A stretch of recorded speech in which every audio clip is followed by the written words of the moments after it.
Good morning, everyone. Nice to see many of you here. Some I can't see, but welcome to the meeting. And I'm going to call this meeting to order. Hold on just a second here. So this meeting is the Committee of Taxes is meeting pursuant to Rule 10.01, which is dealing with remote hearings. And this is the first remote hearing of the special session.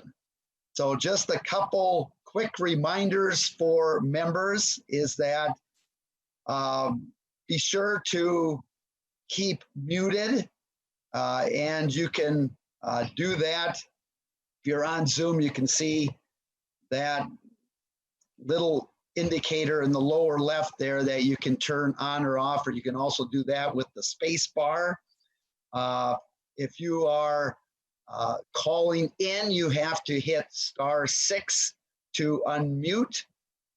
Also, the staff will be muting you and unmuting you during votes and so forth. Also, if you want to speak, if you're on the Zoom, you can use your raise your hand function if you want to be recognized. And if you are calling in, it's *9 to raise your hand. So we'll also be taking some breaks. We'll just move slow to make sure that we have kind of everything before we move on. So what I have right now, the members present, it's Representative Marquardt, Representative Gomez, Representative Brand, Representative Carlson L, Representative Carlson A, Representative Swedzinski, Representative Lesh, Representative Schultz, and Representative O'Neill at this point. Are there other members on right now that I did not call? Greg Davids. Chair Davids is also here. Anyone else? Old McDonald. Representative McDonald. Representative Becker Finn is here as well. Representative Becker Finn.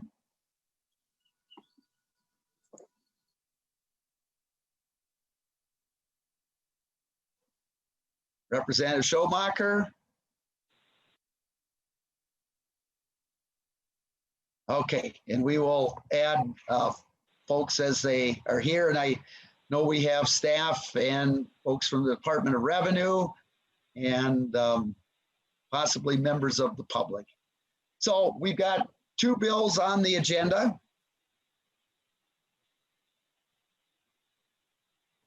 House File 79, Representative Gomez, and House File 87, Representative Herr. So we will begin with that. So Representative Gomez, welcome to your committee. And would you like to move the bill? And what we're going to do is move House File 79 to be referred to the Committee on Ways and Means. Representative Gomez. Thank you, Mr. Chair. Good morning, members. Yes, I'd like to make that motion. All right, we have that motion. We also have an author's amendment. And remember, members, to keep track of all of this, Mr. Jessen did send out meeting materials, but also you can go to, for the public, you can go to Minnesota House of Representatives website and then go to committees and go to the Taxes Committee. And right on that home page, you go to on the right side, just kind of scroll down towards the bottom, and you have the attachments for today's hearing. And so we do have the A1 author's amendment. Representative Gomez, would you like to move the A1 author's amendment? Yes, please, Mr. Chair. That is moved. Very good. Would you please, you want to speak to that? And we'll just put that, it looks very short here. So Representative Gomez. Thank you, Mr. Chair. Members, the author's amendment is straightforward. It adds an annual gross income limit to the sales tax exemption in Article 1, Section 1, excuse me. of the bill, and sets that level at $30 million, and then adds a line about disaster or emergency. Very good. Any members, any questions or comments on that?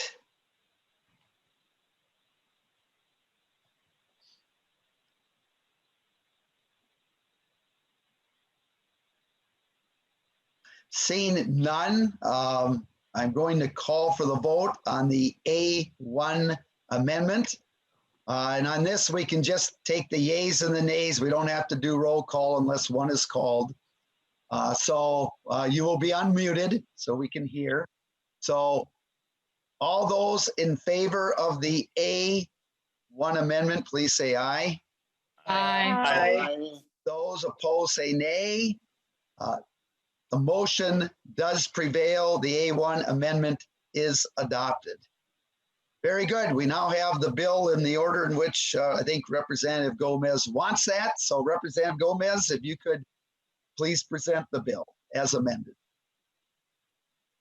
Thank you, Mr. Chair and members. So in front of you today is House File 79. It is a one part of an overall package that we are putting together to respond to the civil unrest that took place mostly in Minneapolis and St. Paul, but also in some surrounding communities in the wake of the George Floyd murder. So George Floyd was killed on May 25th by Minneapolis police officers. I think that, people across our city and state, country, and the world watched as this tragic incident unfolded in the community that I'm lucky enough to represent. In the wake of Mr. Floyd's murder, there were several days of property damage that ensued and that kind of escalated over the course of about 3 days or 4 days, I guess. It sort of culminated on a Friday night. The first building burned on a Wednesday in Representative Dabney's district. So there was really significant damage to the business corridors, especially concentrated on East Lake Street between the river and all the way to Uptown, but there's sort of a between kind of 27th and Minnehaha area and 35W is where the most acute damage was sustained. So, a number of members of the House have visited the district, and we're really grateful for that, for the care and compassion that's been shown to the people in my neighborhood who, have kind of, many of them being Black people, Black business owners of color, immigrant business owners, have this sort of dual trauma and loss of, being in the area where our public servants killed one of our community members in a way that was really difficult to watch and really unjust, and then also experienced major damage to the business corridor that is the spine of our community in a lot of ways. So, this is I do want to mention, those of you who came to Lake Street, and if you came kind of like on a tour with me or Representative Dabney or Representative Hassan or any of our colleagues, then you had the opportunity to speak directly with business owners. And it's really pretty horrifying to hear them talk about how they called 911 over and over, how there was no fire response, there was no public safety response. I can tell you that, like, growing up, kind of spending most of my adult life in this neighborhood, watching it burn down was just, kind of indescribable, the way that, like, nobody in my neighborhood slept for days, and people in the face of, as an elected official from the area, I just feel very acutely the fact that we collectively, as elected officials and as a government, failed to provide the most basic service to our residents, which is physical security and emergency response. You know, the other thing to note about this area, and I'm speaking about East Lake Street because that's the area that I know really well and that's my home. But, you know, Midway was damaged really significantly. West Broadway was damaged really significantly. But this business corridor is very unique. It's delicate in a way. The physical infrastructure of the community has created, you know, a place where people can really make a go at it, where entrepreneurs, and frankly, it's because of the buildings are old. Land values are relatively low compared to other places. And so you have a really unique business corridor that has small, affordable commercial spaces. And Lake Street for generations has been the place where, you know, people who are new to our state and new to our country have launched their lives. So right now, I mean, when I was growing up, this, you know, I don't know, before the call, Representative Carlson L was talking about going shopping, you know, at the Sears building, which is on Lake in Chicago, which was one of the areas that was really heavily damaged, not the building itself, but that intersection. And that was empty for 10 or 15 years. But what you have seen is really, you know, a lot of Black, immigrant, Latino, East African businesses and entrepreneurs put their whole life savings and all this work into revitalizing that corridor. And that's happened over the last 15, 20 years, is that in the absence often of public investment, that this community has stepped up and created a place that's for shopping and that's for you know, kind of commercial activity, but also that is a place of community. You know, we talked to a business owner who had a furniture store that he owned for 27 years on the corner of Lake in Chicago. It's totally burned down, but he talked about how, you know, a lot of people in the community couldn't access credit, and so he did layaway and he did credit and he made it work for people. And he and his family put decades of effort and love into this community. So, you know, even as we push forward with the systemic change in our policing system that we need to respond to the killing of Mr. Floyd and other Black men in our country, we must act to repair these important business corridors in both short and long-term ways. And we have to address the backdrop of disinvestment and deep racial disparities that exist in our state. We all know, working in the legislature, that basically on every indicator of quality of life or economic health of a community, that Minnesota is a very, very good place for white people to live and a very, very difficult place for Black people and other people of color to make a way for themselves. And this kind of the precariousness of that situation is what exploded in many neighborhoods across the Twin Cities. And there are people crying out for justice, both in the policing system and in the economic system in our city and our state. And now is a time for us to act. And so that's what this package of bills that this tax relief is really a small and modest part of. So I apologize. I thank the chair for his indulgence, but I just wanted to add some context because I know that this will be the first time that a lot of people in this committee are hearing any of these bills. So to the proposal itself, the first section provides a refundable sales tax exemption for both. It's really important in this corridor because there's a range of damage that was sustained. there were certain properties that were just completely destroyed, burned to the ground. But there's a lot of properties that, had windows damaged, lost inventory, or sustained damage to sort of commercial fixtures. And so it was really important that we also include capital equipment, so retail equipment, office equipment, and particularly restaurant equipment in this sales tax exemption. Also, because of the kind of vandalism and that sort of property damage, that we do also include cleaning and disinfecting services related to mitigating smoke damage or other kind of physical damage to the property in the sales tax exemption.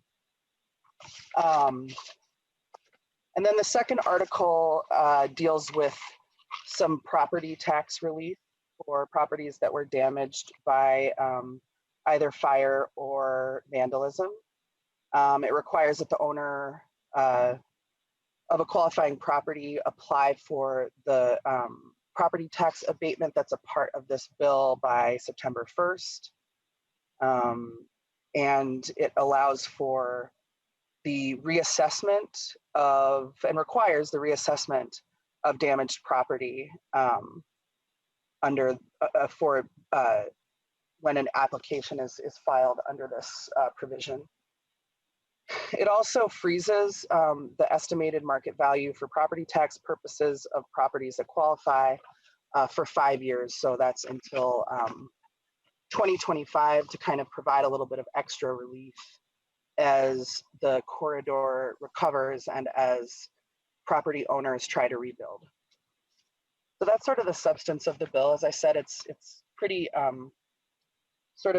it's pretty simple. It's pretty standard. We did, to the A1 amendment, my understanding is that normally we haven't really put gross income limits or sort of revenue limits on sales tax exemptions. But in this case, we set it at 30 million, which I think is pretty generous to allow for some sort of low margin business lines, grocery stores, restaurants. Sometimes will have really high sales, but they're operating on a 1 to 2% margin, and so they're sort of what they net is not a ton, but they might have that sort of higher gross income, since that was the measure that we were using. We set that at 30 million. And there's revenue estimates for the two portions for the property tax and the sales tax relief. It's about 2.5 million altogether, I believe. So that's the bill. I'm happy to answer any questions, Mr. Chair. Thank you very much, Representative Gomez, and thank you so much for putting your bill in context. I think that was very important. Thank you for that. Before we go on, and what I'm going to be doing is asking Ms. Dalton and Mr. Swanson just to kind of talk about how this differs maybe from current law.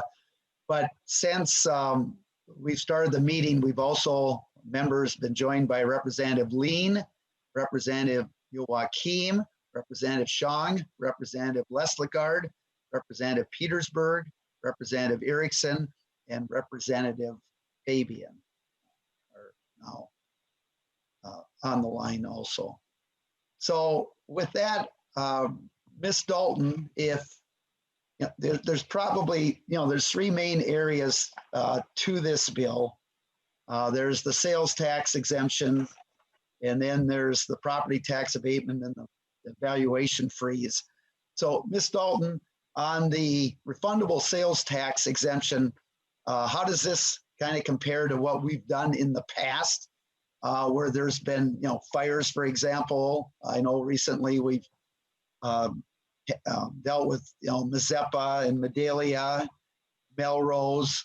In this year's tax bill, we're looking at for the city of Alexandria. So, Ms. Dalton, how does this compare to that? Thank you, Mr. Chair, members of the committee. The starting point for this was actually the Alexandria bill. So that's where we started. There are a couple of things that are unique to doing this for destruction from fires and things in a metropolitan area that we don't have in rural Minnesota. One of the biggest things is that we had a lot more different types of businesses that were impacted. Normally we're dealing with much smaller fires in rural Minnesota, so we can really target like if there's a restaurant or if there are not restaurants. In this case, we have restaurants, we have dentist's office, we have auto repair stores, we have lots of things, which is why the capital equipment portion of this is much broader than you would have seen in any of the rural ones. The other thing that is different is that this applies to both building owners and to tenants. Normally in rural Minnesota, often the business housed in the building is also the owner of the building, but that's not as common here in along Lake Street. A lot of them are tenants, so we needed to make sure that both the building owner and the tenants who are facing costs for rebuilding are both able to get the sales tax exemption. And I will let Mr. Swanson discuss the property tax portion. Very good. Mr. Swanson, thank you, Ms. Dalton. Mr. Swanson, on the property tax provisions of the bill. Mr. Chair and members, under current law, there are disaster credits and abatements available to properties that have been damaged or destroyed in a disaster. But I guess some places where this bill differs from what is in current law. One would be the threshold for the amount of damage that a property would have to sustain in order to qualify for each of the programs. Under current law, the threshold is 50% damage, meaning that a building would have to suffer damage equal to at least 50% of the building's value in order to qualify for the disaster abatements and credits. But under this bill, that threshold is lower. So it's at 25% instead of 50%. There's also a difference in the abatement amounts. So under current law, the abatement amount for property taxes payable in 2020 would just be the difference between the property taxes due on the property, given the value of the property before the damage occurred, and the tax due on the property after it's reassessed to account for the damage. That's what's in current law, but under House File 79, there are two different abatement levels available.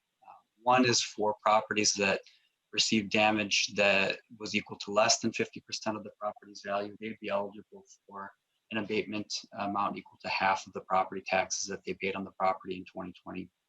And for buildings that were damaged more significantly, so if they suffered damage at least equal to 50% of the property's value, then they would be eligible for a full abatement of property taxes in 2020.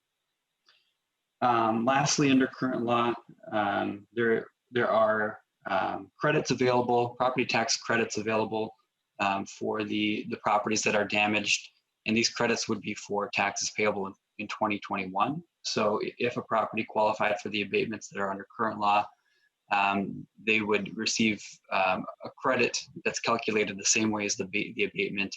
That credit would be available in 2021. But what this bill does, instead of offering that credit in 2021, it freezes the value of the property for 5 years, meaning that the reassessed value of the property that accounts for the damage that occurred would be the value of the property used for property tax calculations for the next 5 years. And Mr. Chair, those are the main differences between what's in current law and what's in this bill. Thank you very much, Mr. Swanson. So at this time, I will open it up to members' questions, either for staff or for the author of the bill, Representative Gomez, and I have Representative Swedzinski. Yes, this question is for Mr. Swanson staff. So kind of along the lines of the property tax freeze. So let's say you're a business next to a business that was destroyed. How would that affect your taxes, but your building was potentially left alone? Would your property taxes be frozen as well? Mr. Swanson. Mr. Chair and Representative Swedzinski, if a building was not damaged, did not suffer damage at least equal to 25% of the building's value under this bill, they would not be eligible for the abatements or the valuation freeze. So that building would continue to be taxed as it would normally be taxed.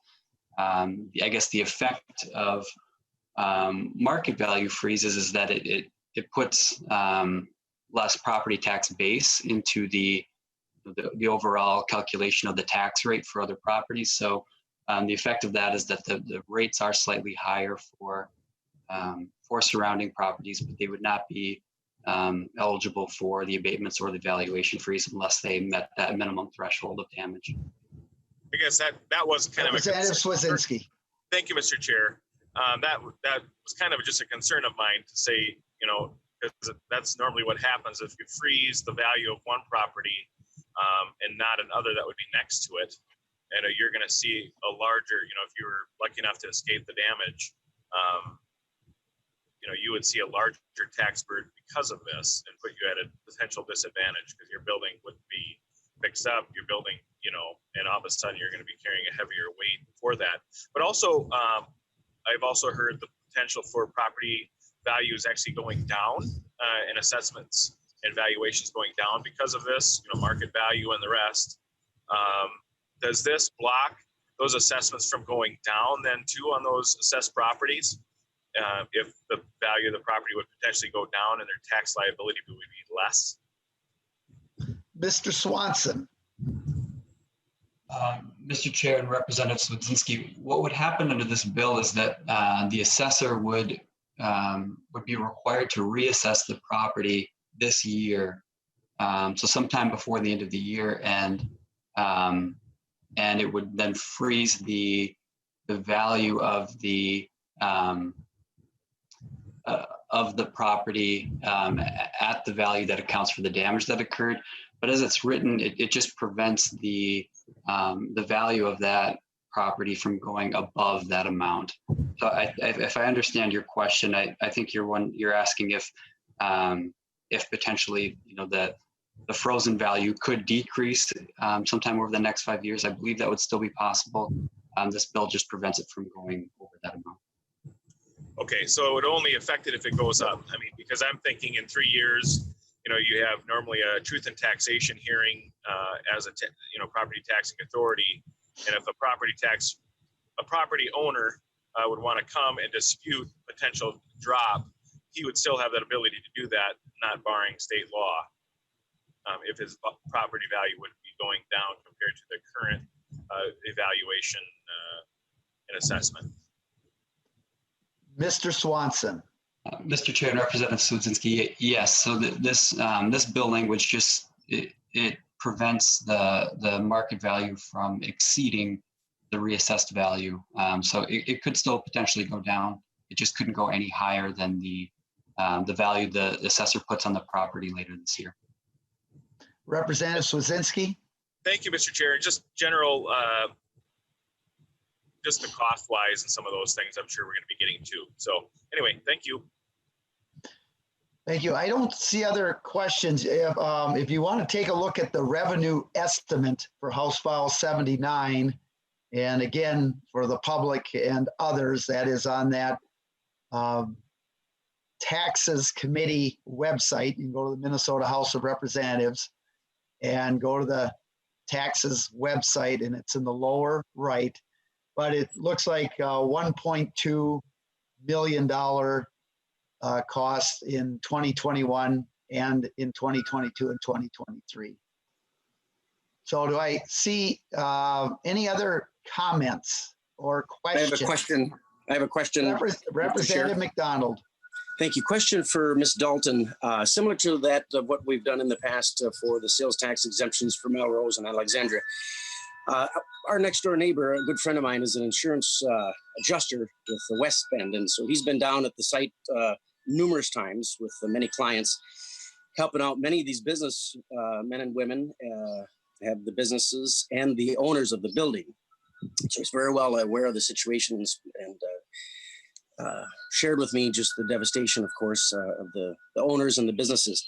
But the insurance companies are quite generous, and I certainly will be corrected if not mistaken. Maybe Greg Davis, who's in the insurance business. But so the insurance companies are very generous in as far as taking care of the building owners and the renters inside. So the question is, Ms. Dalton, is with the sales tax exemptions, does that money then, of course, is paid out by the insurance companies? Does that go back to just the owners of the building and the business owners inside the buildings, the renters? Once they have to return then that receipt, right? And then that money goes back to the owners. Is that my question? That's the question, or does it go to the insurance companies who paid it out? Ms. Dalton. Mr. Chair, Representative McDonald, the refund goes to the owner. My understanding is how this all works is the insurance company makes a payment to the owners for rebuilding purposes. And then the owner, not the insurance company, actually contracts with the people who actually do the rebuilding or the reconstruction or the repair, and is paying them out of that insurance payment. And then they apply for the sales tax exemption and the refund. Representative McDonald. Thank you, Ms. Dalton. Also with the property tax freezes, I guess those, if a renter is paying part of the property tax within their rent agreement, their property tax then is also frozen, correct? That would be the case? Mr. Swanson. Chair and Representative McDonald, I believe that would be the case. I would assume that the agreement would, require them to pay some percentage of the overall property tax, and if the overall property tax is a lower amount because of the valuation freeze, then that savings would be passed on to the tenants as well. Okay, very Representative good. McDonald. Thank you, Mr. Chair. That's it for now. I'm just going to hold off here. I have Representative Schultz.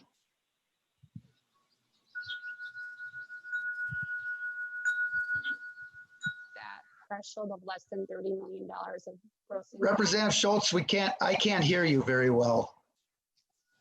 Can you hear me now? Yes. Okay. Speak up a little. Thank you. My question is, are franchise businesses eligible if they meet that income threshold? Representative Schultz, I'm not hearing you. No, I heard. Representative Schultz, we're not hearing you right now. I can repeat the question. Mr. Chair, if I may. Okay, Representative Gomez. Thank you, Mr. Chair. So Representative Schultz was asking about whether franchised businesses were eligible if the individual franchise meets the $30 million annual gross income limit. What, Representative Gomez, what was that last part? Sorry, if the individual franchise business meets that $30 million annual gross income threshold, if they're eligible for the sales tax exemptions. Ms. And Dalton. I would ask Dalton to. Yes. Mr. Chair, Representative Schultz, yes. Let's say you had a Dairy Queen who the Dairy Queen franchise was owned by somebody and they were franchising it from Dairy Queen International.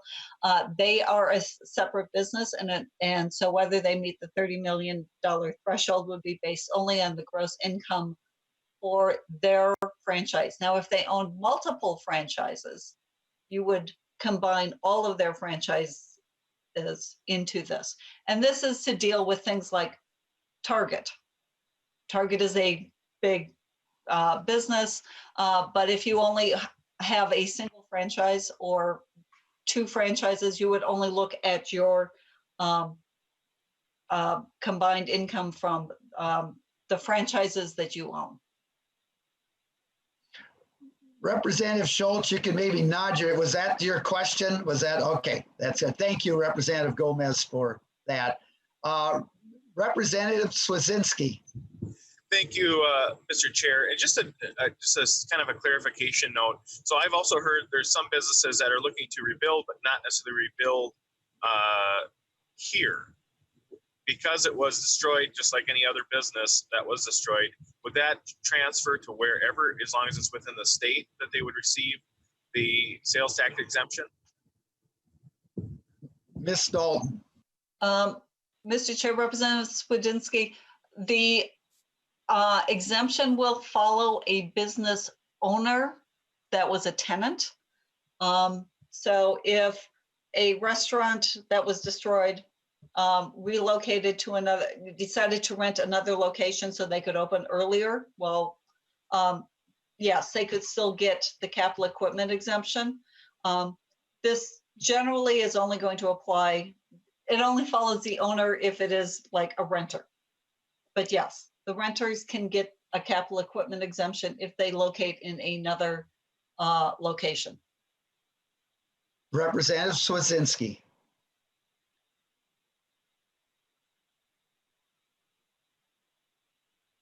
Okay, thank you. Anyone, any other members have questions or comments on House File 79 as amended? And I'll just hold on here. If you're calling by phone, you can text Mr. Jessen or hit *9. Otherwise, raise your hand if you're on Zoom. I'm going to check here. All right, seeing no further members' questions. Anyone who is on the Zoom meeting from the public that would like to testify to House File 79 as amended? Mr. Furness? Hi, can you hear me, Mr. Chair? We can. Please proceed. Please state your name and please proceed. Thank you, Mr. Chair and committee members. My name is Brennan Furness. I'm here on behalf of Hennepin County. Thank you for the opportunity to testify in support of this important piece of legislation. We greatly appreciate Representative Gomez's leadership and the committee's hard work to help the businesses, nonprofits, and residents across Hennepin County and across the metro that were so greatly impacted by the recent unrest. This legislation will allow impacted businesses and entities to focus on rebuilding efforts and help revitalize these dynamic economic corridors. So it's been reported that over 1,500 businesses across the Twin Cities have been damaged or destroyed. And that includes damage to Hennepin County's South Minneapolis Service Center and Hennepin County Library located on Lake Street, among others. And it's been estimated that a total cost to rebuild would exceed $500 million. The current law, as you know, provides property tax abatement and credits for the property seriously damaged or destroyed by arson or vandalism. But the scale of devastation from this unrest requires a more robust and expedited response that the current law provides. So working with the city of Minneapolis, our preliminary estimates show that about 60 properties would qualify for tax abatement under current law. This legislation would greatly expand that benefit to more impacted properties and would help all eligible properties into the future by freezing their valuation until 2025.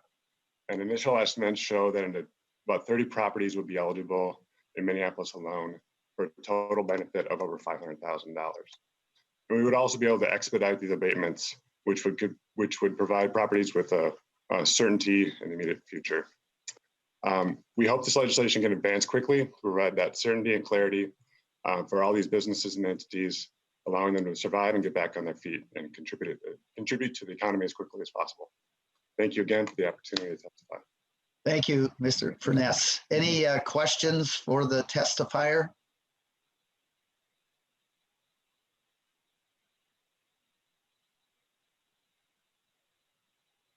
Okay, thank you.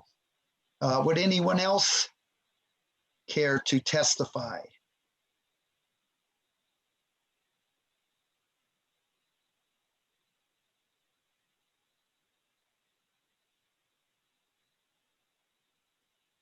I do not see anyone else willing to or raising their hand or asking to be recognized. So Representative Gomez, if you have some final comments on your bill. Thank you, Mr. Chair and members of the committee, and particular thanks to Ms. Dalton and Mr. Swanson and Ms. Templin for the, we've been asking for really fast work and you know, as they spoke about the sort of unique parts of this bill, that we asked for their understanding of the circumstances particularly impacting our community, and I'm really thankful for those, you know, the refundability and you know, applying the tax exemptions to tenants and other measures that are included here that help really to address the scale of the devastation. Just in, you know, in general with this, again, this is a small piece of a much larger relief package. And I guess I just would say that we have a chance today and over the next few days with this package and with our deeds, not words, with our resources, not thoughts and prayers, to say that this is a turning point for our state, that we're not going to accept any longer that this is a tale of two states, one if you're white and one if you're not white. That is the backdrop on which all of this is unfolded. And so, you know, as we move into hearing from Representative Herr about the legislation that she and Rep. Lee have been spearheading, you're going to get a sense through that and other portions of this package, the way that we really want to use this opportunity to try to right some of the wrongs that have been done in our city and across our state. And so I thank you for the time and consideration, Mr. Chair and members. Thank you very much, Representative Gomez. And Representative Gomez moves that House File 79 as amended to be referred to the Committee on Ways and Means. So members, I'm going to call for the vote. You'll be unmuted. All those in favor say aye. Aye. Aye. Those opposed say nay. The motion does prevail. Representative Gomez, thank you so much. Next bill on the calendar is House File 87, and that is Representative Herr. And so I will move that House File 87, move House File 87 to be referred to the Committee on Ways and Means. So Representative Herr, are you with us? I am with you, Chair Marquardt, and I have my video off because my internet is unstable. So I just going to do voice today, if that's okay with you. That is perfectly fine. I was having problems with that last week also. So I totally understand. And that's exactly what it says, unstable, right on the screen. So never good, never good. So Representative Herr, I know you have some amendments. So I think we should, let's go to those amendments if that is all right. And get to these. And again, for folks who might have just joined, that is on the House of Representatives Taxes Committee page, lower right. And looks like you have 3 authors amendments, and we'll take the A1 authors amendment. So who would like to move the, well, I will move the A1 authors amendment. Thank you, Chair Marquardt. And the A1 amendment is an amendment just to define the word account. So if you look, that's deleting, on page 7, it's deleting subdivision 1, where it talks about the sales tax account. We're just explaining what the account is, and this is an account for the Metropolitan Area Redevelopment account. Very good. Are there any questions? We'll take these one at a time. Any questions on the A1 amendment?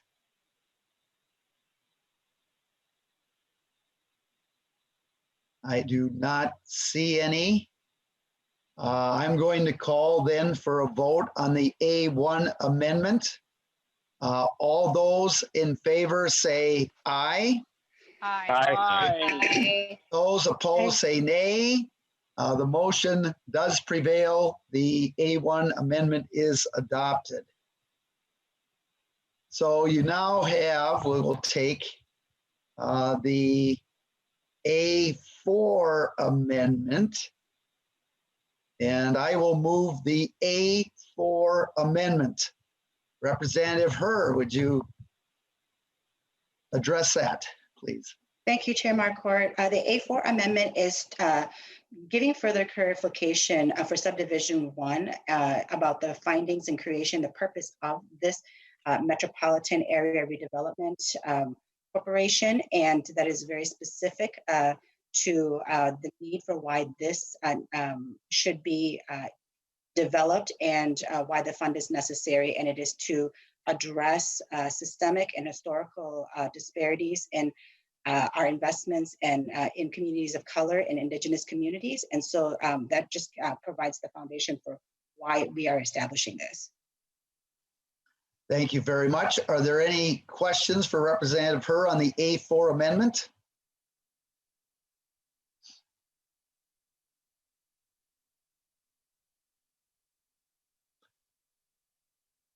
Seeing none, I'm going to call for the vote on the A4 amendment. All those in favor say aye. Aye. Aye. Those opposed say nay. Motion does prevail. The A4 amendment is adopted. So Representative Herr, you have now the A5 amendment. I'm going to move the A5 amendment. Representative Herr, would you address that amendment? Thank you, Chair Marquardt. The A5 amendment gets rid of language and how about the tax. And if you see, we are inserting on page 7 after line 17. It will be this is where we will it discusses the actual county sales tax and use of tax. And so this specific section talks to the fact that we the sales tax being 1/8 of a cent imposed on the 7 metro counties with the reverse referendum. Very good. And so, members, here's what I would like to do, because of, this is probably the, certainly the main part on the tax committee, is I would like to put this amendment on if we could, and then, kind of put that in discussion with the bill overall and so forth, if that would be all right. So let's see here. Members, any questions or discussion on the A5 amendment? Then the author will have the bill in the order in which the author would like it. All right, seeing none, I'm going to call for the vote on the A5 amendment. All those in favor say aye. Aye. Aye. Those opposed say nay. All those opposed say nay. The motion does prevail. The A5 amendment is adopted. All right, Representative Herr, we have the bill in the shape and manner in which you want. Would you care to address the bill? And here's what I would like to do also, members, is, there's the Metro sales tax is, of course, the tax issue here. And I would really like to probably talk about that first after Representative Herr has kind of given an overview, but talk about that and discuss the tax provision first. And then after that, in tax committee, we've always given a latitude to also talk more about the rest of the bill, but I'd like to cover the tax provision first. So Representative Herr to House File 87 as amended. Thank you, Chair Marquardt, and thank you, committee members. For the record, I am Representative Kali Herr. I will be speaking to House File 87, establishing the Metropolitan Area Redevelopment Corporation. I want to start by saying that I am here as the result of the killing of a Black man, George Floyd, in broad daylight. I think that it would be disingenuous of me to say that it is this killing that actually brought to light huge and systemic problems in society, because for those of us who are Black, Brown, Indigenous, or people of color, systemic racism and oppressive structures have been something well known in our communities. And even when those who might not have the word or the language, because today we use very big words to describe the different things that are being experienced. Sometimes people don't even know those words, but they know the disparities that they face. They feel them every single day in every aspect of their lives. In the aftermath of this killing, In all of its awfulness, it has given us an opportunity to address the systemic and persistent issues that plague not just the police structure, but those that create disparities and which lead to police interaction. One of those systems is how we invest in communities, who we think are worthy of investment in, and who gets to participate in building these communities. House File 87 is part of a larger package. House File 87's purpose is to provide support for, the whole package is to provide support for businesses and neighborhoods impacted by the unrest that unfolded after the killing of George Floyd. But House File 87 actually specifically addresses what we would call the long-term framework for equitable growth. And the Metropolitan Area Redevelopment Corporation will provide direction and leadership in developing a long-term redevelopment and transformation plan built through an equity lens. I know that the specific provision that I'll be addressing here in the tax committee is on how we will be generating revenue for this particular fund. And so that will be, we are looking at a 7 metro county-wide 8% increase in sales tax. And before we get into specific details and maybe hearing members' discussion, Mr. Chair, I do have 3 testifiers that are waiting to testify today. Can we go to the testifiers first?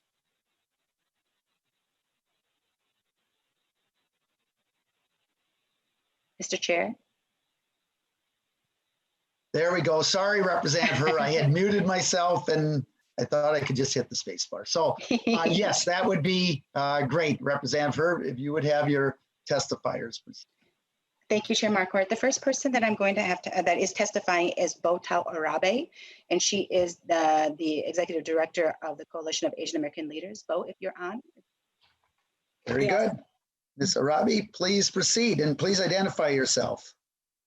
Good morning, Mr. Chair and members of the committee. My name is Botal Arabe, and I'm the Executive and Network Director for the Coalition of Asian American Leaders. We are an organization that brings over 3,000 leaders, Asian leaders from across sectors, ethnic groups, and generations together to harness our collective power to ensure that Minnesota works for everyone. Today, I'm here to speak in support of House File 87 that establishes the Metropolitan Area Redevelopment Corporation to invest in the leadership and infrastructure of Black, Indigenous, and people of color, otherwise known as BIPOC, as a core strategy to redevelop areas most impacted by the recent civil unrest so that our communities can thrive into the future. The purpose and operationalization of this effort clearly centers on communities who are most impacted. And at this time, when we have to hold up a mirror to ourselves here in Minnesota to see if we truly mean what we say, this bill does that. The systemic divisions and exclusions that are the root of the civil unrest must no longer be ignored and must be directly addressed and invested in through the policies that you create to ensure that the future of Minnesota is truly inclusive and prosperous for everyone.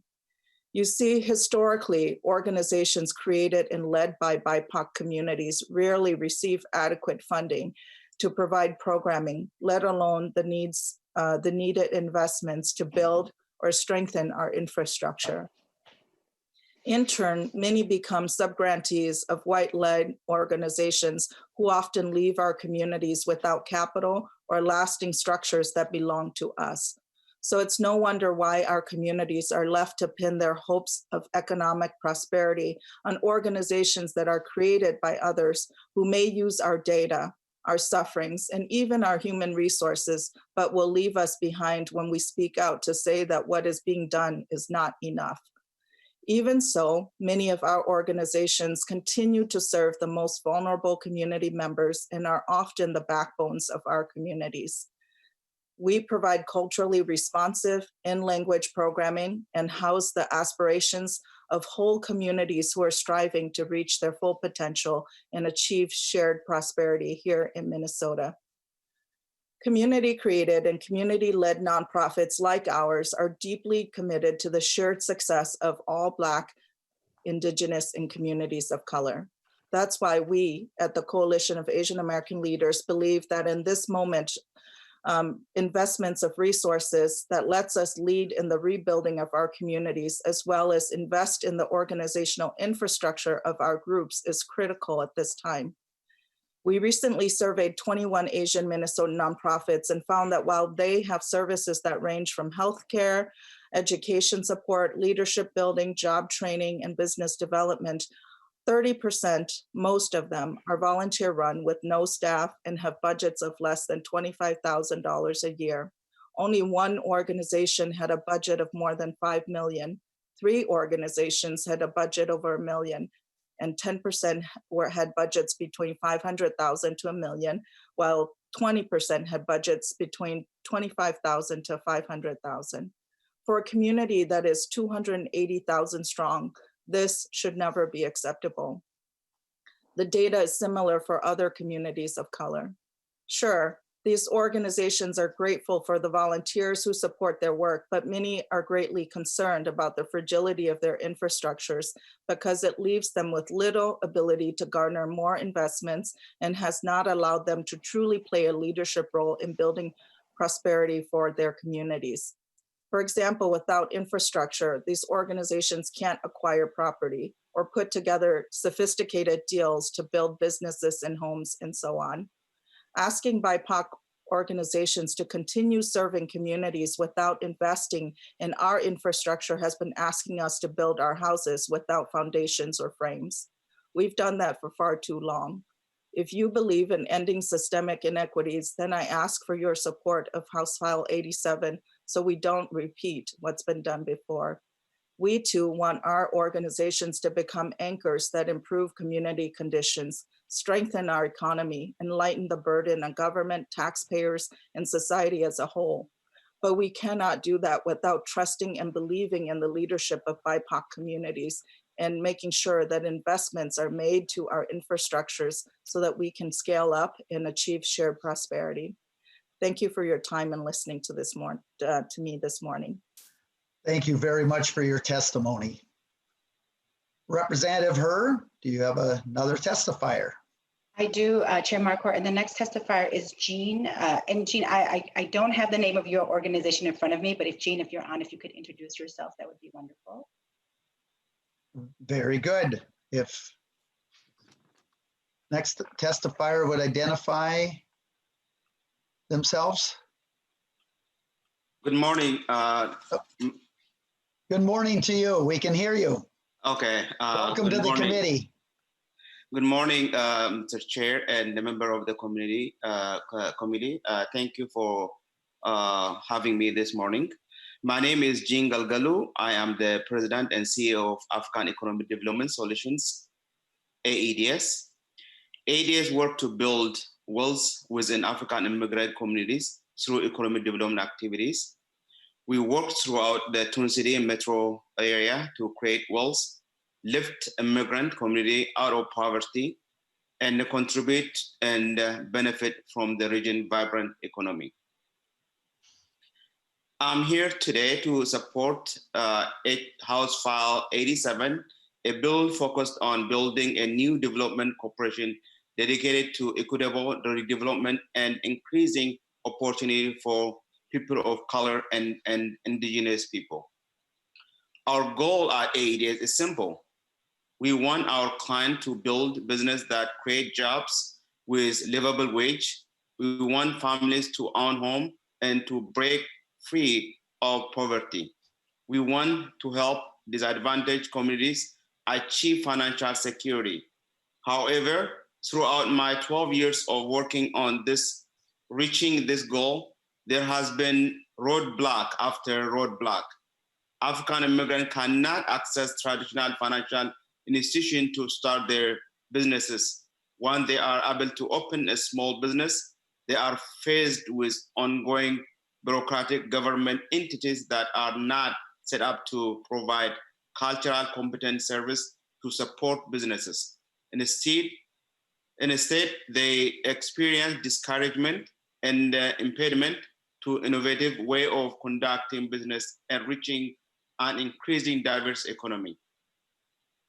Our hope is the new development corporation will help remove these roadblocks for aspiring small businesses owners and increase opportunity for cultural competent organizations like mine to offer appropriate service and resources to actually start building walls in our communities.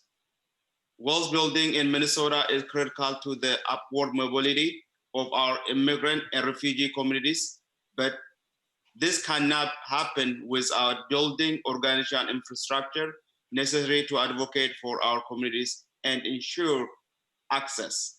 Many African immigrants came to Minnesota to become part of the communities and build deep root here.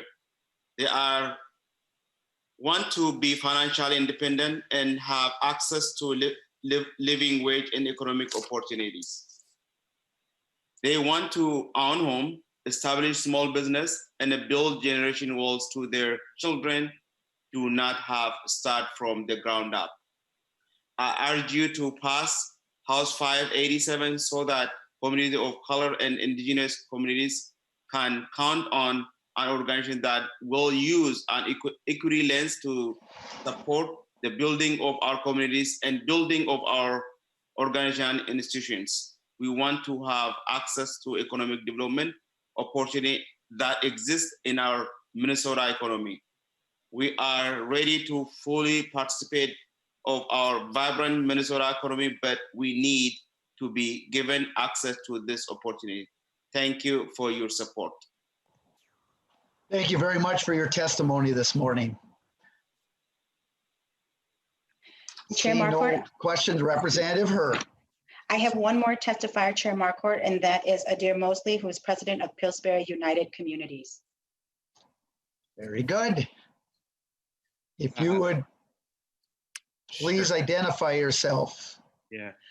Good morning, Mr. Chair and members of the committee. My name is Adair Mosley, and I have the privilege and honor of serving as the president and CEO of Pillsbury United Communities, a 140-year-old community impact organization anchoring its work in ensuring that every person has personal, social, and economic power. A few thoughts here this morning, and I'll try not to be repetitive in some of the previous comments. But what's important is no matter how we've arrived at this critical juncture, whether you've spent your entire life on the front lines of social justice, or you're just beginning to understand the depth of systemic injustices, I think it's important to note that we are here together in this moment. And where we go from here matters. The bill before you will serve as an equalizer and an opportunity to justly build communities with those that live and labor in them. I appreciate the authors of the previous bill that we discussed and this current one, that there's a multi-pronged strategy. We know that there are very acute needs that need to be addressed today, but we also know that we need a long-term strategy that is intentional and has the resources to be able to build the communities we all want to live and be in proximity to. Not only the depth of these injustices, but also COVID-19 has unearthed, I think, what we've all known. We didn't just arrive here. The systems have systematically perpetuated inequities and excluded Black and Brown and Indigenous communities from economic vitality. And we have a unique opportunity to rebuild a more just and inclusive society. We have an opportunity to live up to our values and the promises we make to every resident of this state. This bill will ensure communities are reimagined with intention and that residents in this great state can live, work, and play near opportunity. This bill can contribute to building generational and community wealth through enterprise development, corridor redevelopment, quality and affordable housing, to name a few. All of these are assets that every community needs in order to thrive. You know, I've shared in previous testimonies that, you know, as a person that grew up in the St. Charles and Winona area, and good to see Representative Davids on the phone this morning, but also now living on the north side of Minneapolis, I believe that all communities want to share in that vision of living and being proximate to opportunity and having their aspirations actualized in the very communities that they live and labor in. The reimagining and revitalization of our communities needs leaders also that are proximate to the issues. And that's a core component of this bill. I know the discussion today will largely talk about the financial mechanisms of it, but I think it's also important to understand who will lead the institution, and that those that have been affected by decisions will have a final determination in the outcome. This effort will need Black, Indigenous, and people of color leading, stewarding, and championing this work.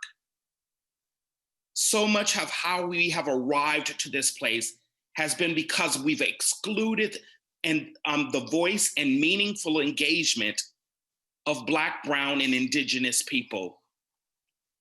And we have to accept that reality.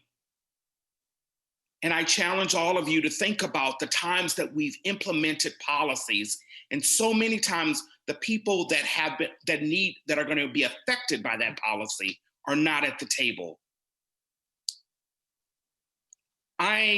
With leading Pillsbury United Communities, we are on the ground daily, immersing ourselves in the daily walks of those of our neighbors who are equitably trying to find meaningful solutions. And to be able to illustrate this a little bit further, we are prepared to work with an entity like the Metropolitan Area Redevelopment Council in land acquisition, buy and hold strategies so that we don't displace those that are already there. Being a community developer, helping steward an end-to-end development process, planning all the way through implementation, identifying land and vacant properties and civic spaces that we can redevelop with community in mind and community at the center. As you all discuss the policy around the tax piece, I think it's important. We pass a lot of policies, but we can really get to achieving this place of equity when we can align the fiscal and regulatory mechanisms with that policy. And I believe this bill goes to that step. I believe this bill achieves that. It doesn't just say we need to develop a corporation. We also need to resource the corporation. And we need to put the regulatory mechanisms with the corporation and giving it the powers and the duties to be able to actualize on the change and the vision and the mission of this great state that I believe can catapult change. So as I leave you all today, I think it's important that you all know that there isn't a yesterday to return to, only a tomorrow to resolve. And I think that is the challenge that stands before us. And lastly, the question that I think we all need to be asking ourselves is, what does a moment need from its leaders? So as you all debate this, I think it's important to ask yourselves, what does this moment need from each and every one of you and the collective body? Thank you for your time. Thank you very much for your testimony this morning. Representative Hurd, do you have any other testifiers or any other kind of things you want to mention on your opening comments here? No, Mr. Chair, that's it. The provision we're looking at is pretty straightforward. And so I stand for member questions. And I think that my testifiers who can stay with us, they're the ones who have the deep knowledge of the intention of what we're doing with this redevelopment. And so if they could stay on to answer any questions of how what we do impact what they are envisioning and what we are envisioning together, that would be great. So if I'll stand for questions now. That would be great. And before we go to members' questions, I'd like to call on Ms. Dalton just to kind of go over the sales tax provision and how that would work and so forth. I think it's pretty straightforward, but Ms. Dalton, you want to enlighten the committee? Mr. Chair, members of the committee, actually, I am going to defer to Ms. Hagler, who actually worked on the bill. Very good. Ms. Hagler. Good morning, Mr. Chair and members. Good morning. So in the A5 amendment, the tax that is being imposed as a new tax in the 7-county metro. It would function similar to other local taxes where it applies to all taxable retail sales made in the counties that impose it. And it would be at a rate of 0.125%. And all of the proceeds would then go to the MARC for the work that they will be doing. The reverse referendum portion of the amendment allows for a certain percentage of the voters who voted in the 2016 state general election to petition the county auditor to basically put the tax on the ballot in the November 3rd upcoming general election. And so if at that point a majority of taxpayers in the district vote to enact the tax, then the tax will be enacted. Otherwise, if the tax is voted down, then the tax will not be imposed. And the bill does outline the deadlines for when the petition must be filed with the county auditor. That would be August 1st of this year. And then it would be 20% of the voters who voted in the 2016 general election would need to have signed that petition. Otherwise, like Chair Marquardt said, this is a pretty straightforward tax and it operates just like all of the other local sales taxes. All right, thank you, Ms. Hagler. And the revenue estimate says that this would bring in calendar year 2021 about 59.3 million is what I'm seeing there. So, all right, thank you, Ms. Hagler. Representative O'Neill. Thank you, Mr. Chair. I thank you also for nonpartisan staff to explain the referendum part of it. That wasn't clear to me. That was part of my question, so it's been partially answered.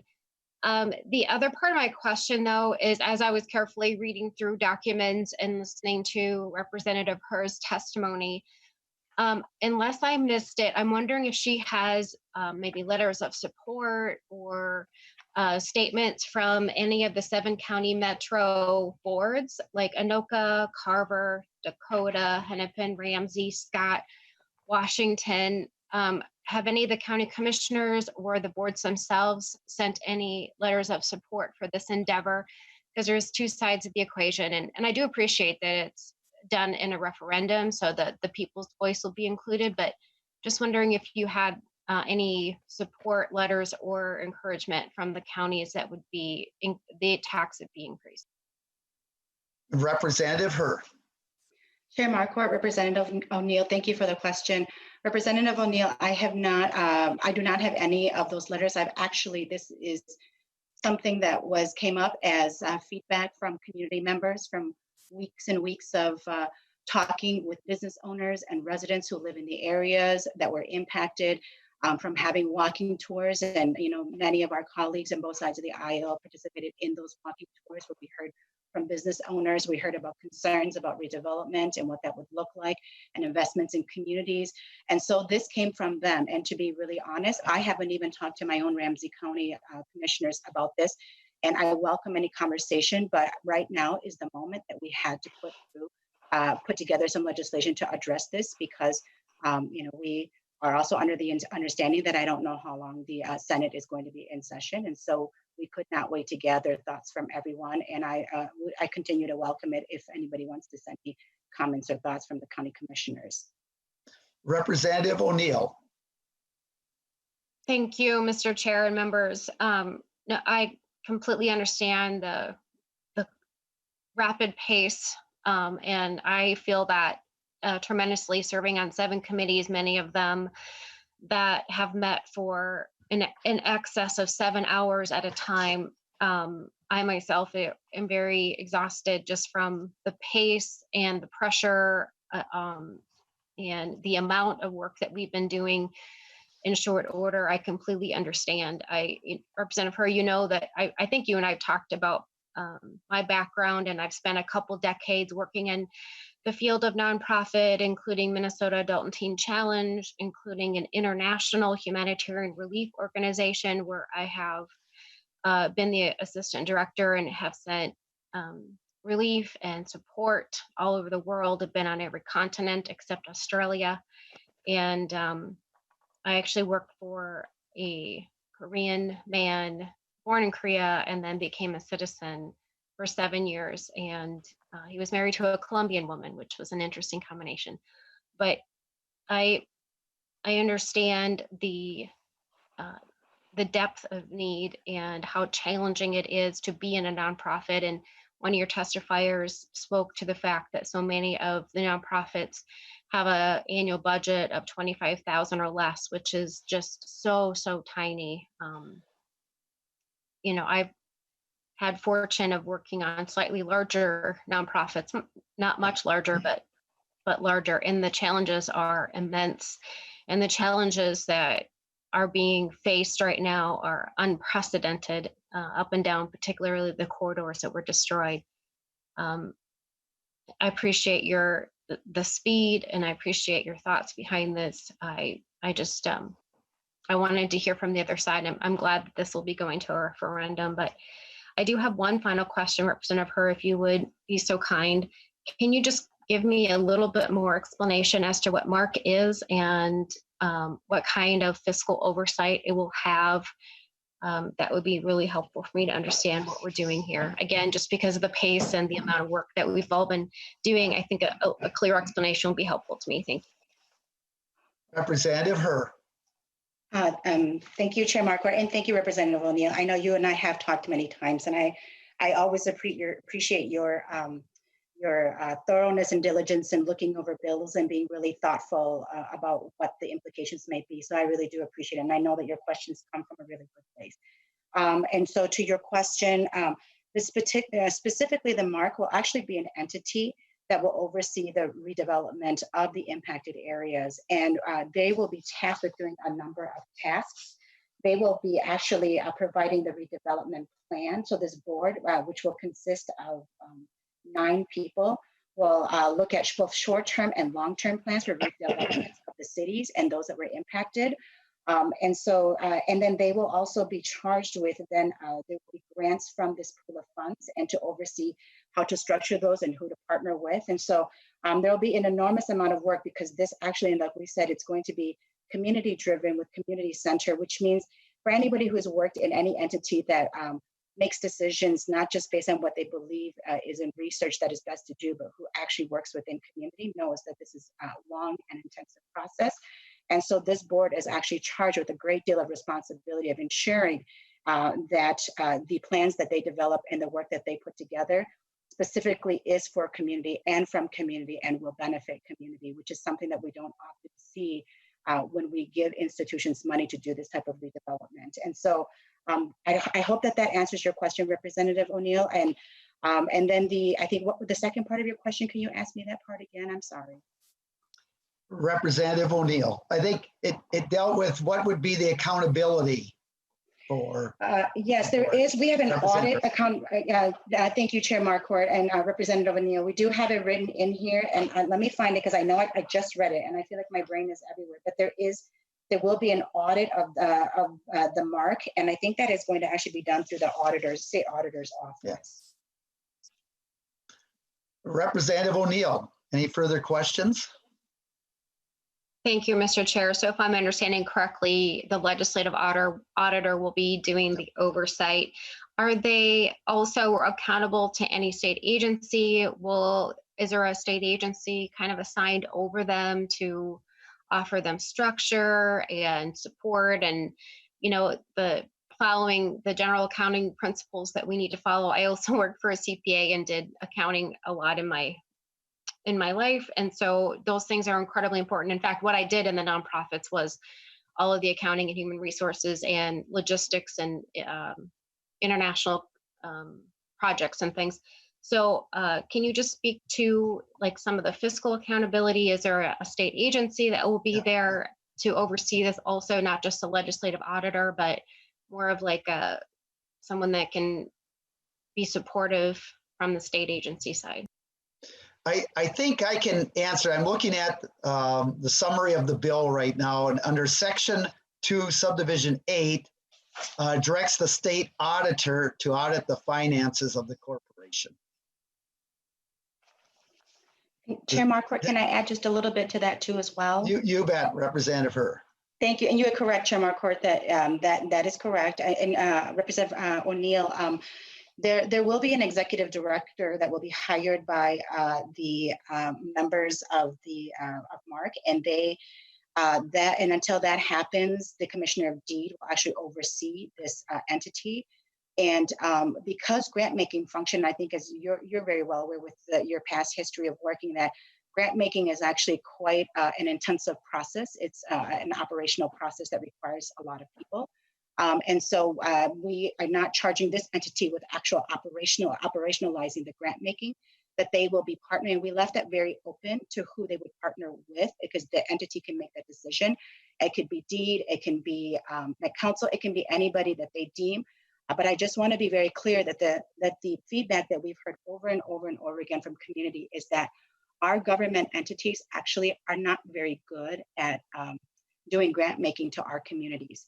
And so we want to make sure that because of the feedback that we've gotten year after year after year, that we actually are leaving it open, because the way this MARC is structured, it will have a board that is diverse in not just the racial makeup, but they're also professional backgrounds and how they're tied to community. And so they will make the decision on who will actually do the grant making part of this.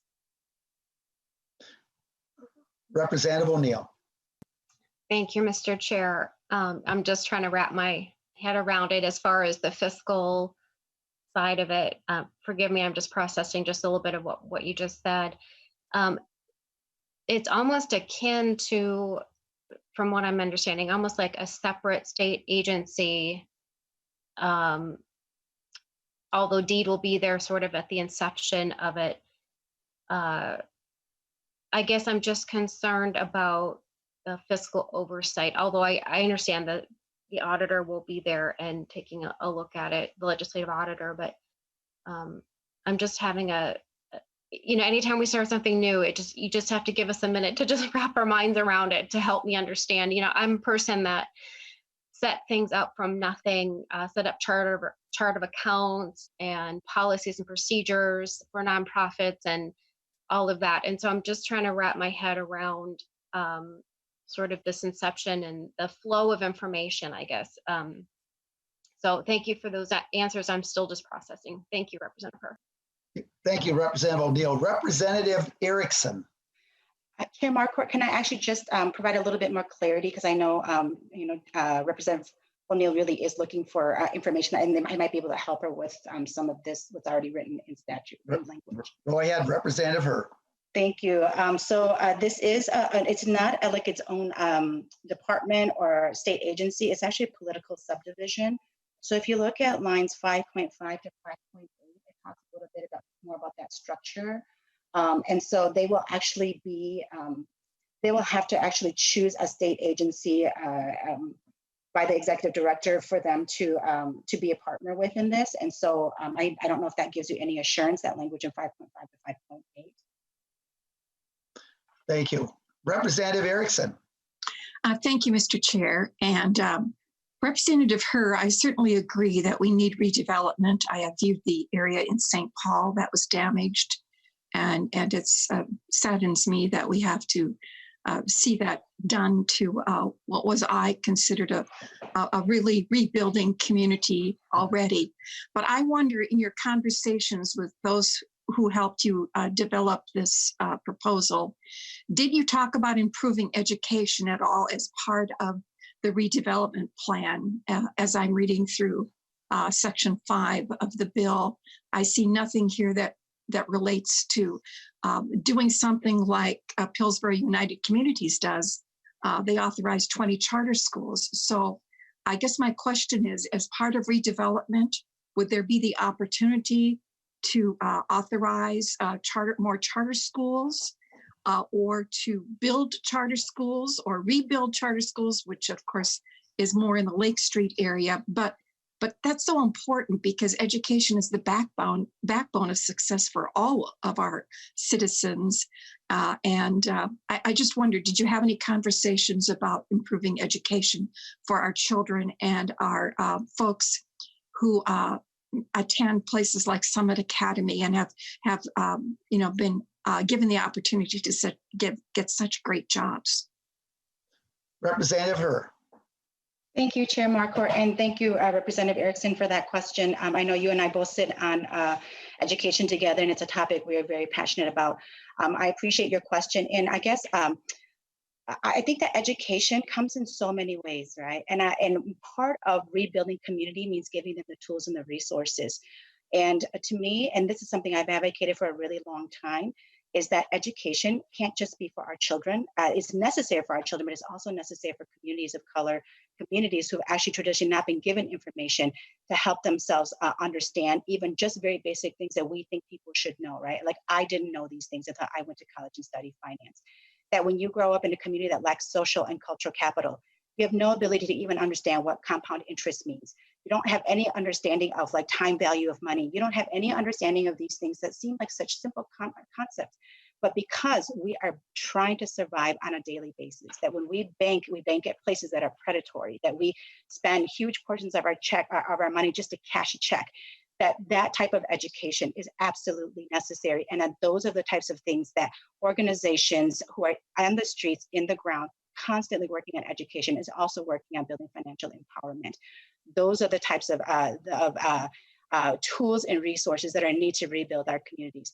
That we don't know, we don't know the difference between assets that appreciate, that when we invest a lot of money into assets that appreciate, that depreciate, that in the end, that asset is worthless, right? We don't understand, we don't know the concept of appreciation of assets and what that means and what it means to acquire those types of assets, or that we don't have the credit to be able to acquire those types of assets, and we are excluded from the credit market. And so there is a lot of education actually being discussed, and a lot of education every single day, and a lot of education happening within these communities, and need to continue to happen because we have spent far too long excluding them from having the type of education that gives them the knowledge of how to actually make substantial changes in their lives. Representative Erickson. Thank you, Mr. Chair. Well, just some closing comments. I know that Dr. King, who's the executive director at Summit Academy, which is a highly successful occupational jobs place training for so many members of minority communities and otherwise. I mean, it's just the best place. And I would like to see in the area near the Capitol on University Ave where the damage occurred, that there would be one of these grants that would provide for another type of Summit Academy where we can have this educational process occurring.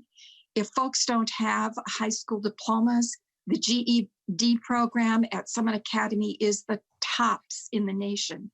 I mean, Summit Academy has been visited by Department of Education officials from Washington and lauded as a great place. And this would be so good for communities to look to for educating their population.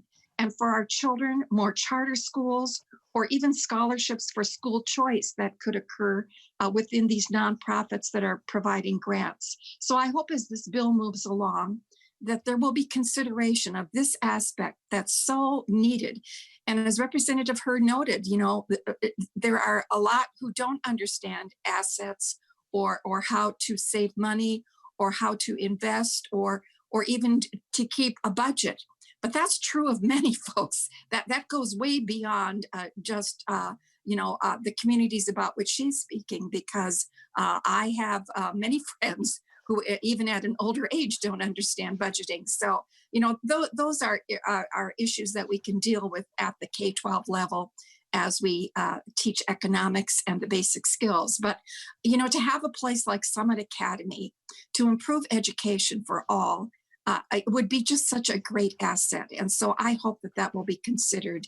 And I hope that Pillsbury United Communities, you know, as authorizers of 20 charter schools in our really Twin City area, will be involved in this and see the need as well for raising up people, because as Dr. King at Summit Academy says, the best welfare is a job, and jobs are what's good for the body, mind, and soul. Thank you, Mr. Chair.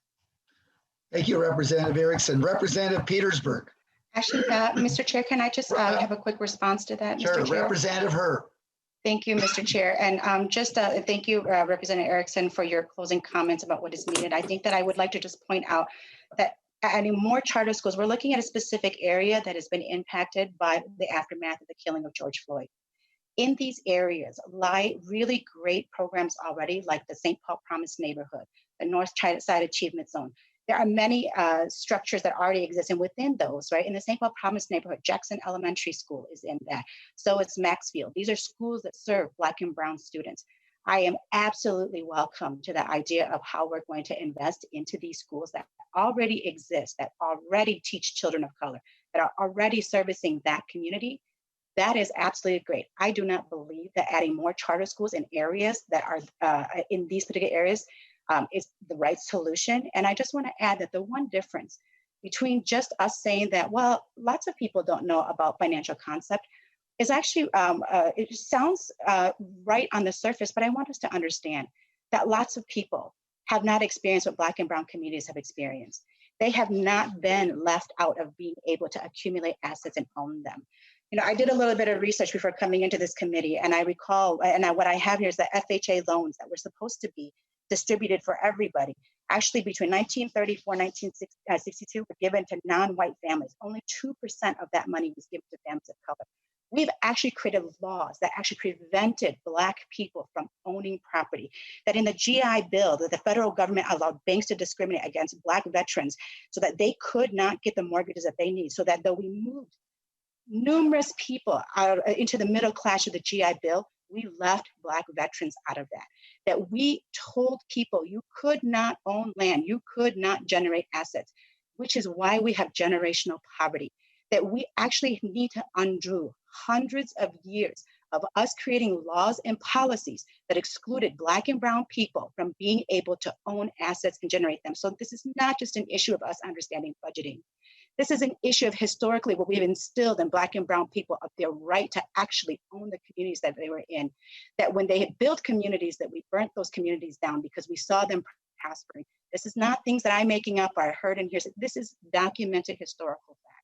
And so for us to understand that we are not making an apples to apples comparison when we say that these tools need to be invested in these particular areas and in these communities, because we are trying to undo policies, federal and state policies, things that we put into place to keep certain people behind. And if we lose sight of that, then we will never be able to understand why we need this mark entity and why this has to exist.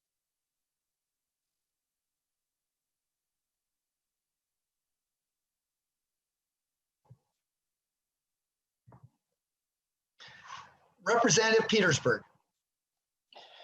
Thank you, Mr. Chair. And I want to get back to just kind of the tax portion of this and kind of get to some questions and the way I understand it. So if I understand the A5 amendment, rather than taking the money out of the transit tax, this now is a full 1/8% across the 7-county metro area. I think that's correct. And the other side of it is that this corporation, this group that's going to be dealing with these funds are going to be appointed by the executive branch and are not going to necessarily be representative of the entire 7-county metro area, even though they're being taxed for it. So is that an assumption that is correct at this point? Representative Herr. I'm sorry, I cut out just a little bit. If the representative could just repeat the part of his question about the who's represented, that would be really helpful. Representative Petersburg. Thank you, Mr. Chair, and to Representative Herr. My understanding from reading the bill, and maybe I'm wrong, is that the executive branch, the executive committee, is going to be appointing these members of this committee or this corporation, and they're going to be from basically the impacted area of Minneapolis and St. Paul, and not necessarily from the entire 7 metro county area, even though the tax is going to be collected from the entire area. Is that correct? Representative Herr. Mr. Chair, Representative Petersburg, yes, that is correct. The intention here is to have people representing the membership of this corporation to be those tied to the community. And so it is set up, that's why it is set up in that way. Representative Petersburg.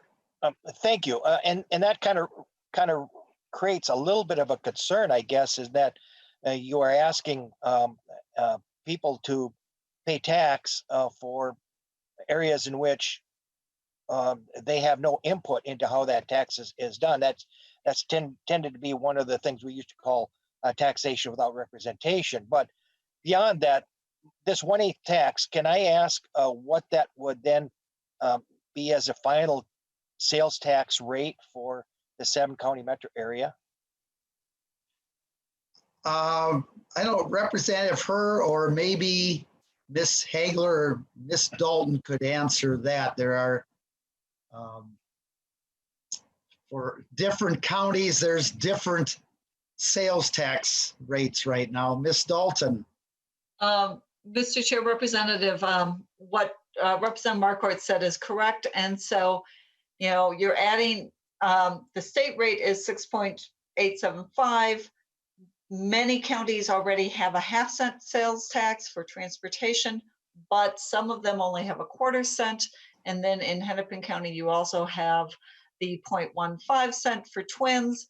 I can send a list to the committee that just says, if you have this extra 1/8, what the tax will be in each of the counties. But then you will also add in the fact that there are additional taxes in Minneapolis and St. Paul. So again, in those places, the total tax will also be higher.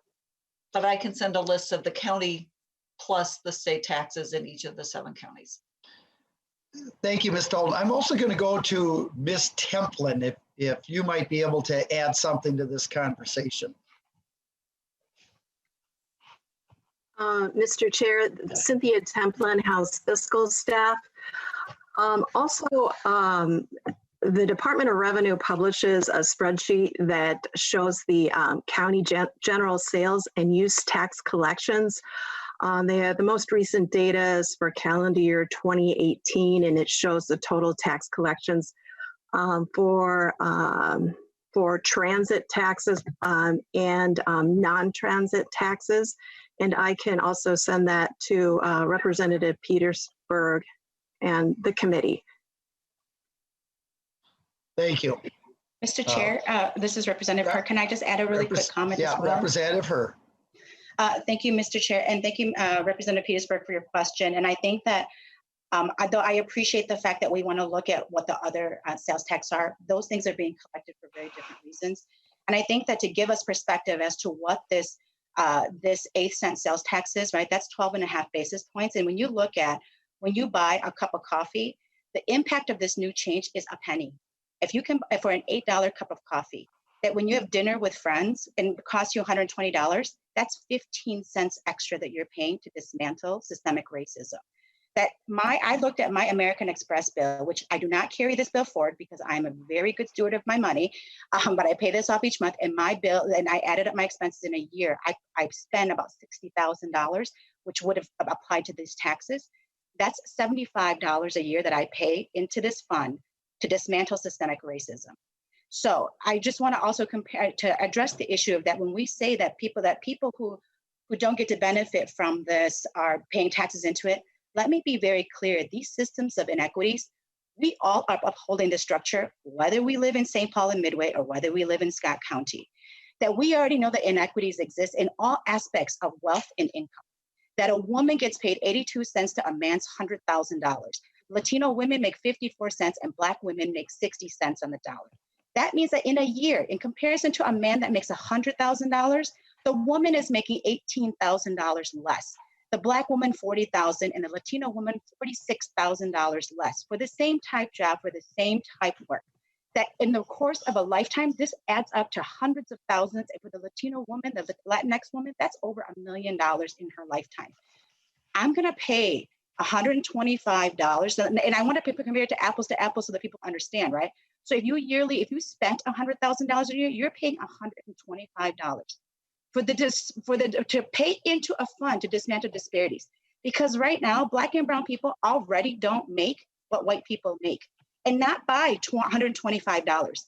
by tens of thousands of dollars. So until we dismantle the structures in which create disparities in pay and disparities which create disparities in wealth, then we're going to have to pay in order to build a new system that allows us to look at it through an equity lens and a redevelopment that lets Black and brown people be at the center of their work to benefit Black and brown people, and that they will do the work. They're not asking for anybody else to come in and do the work for them.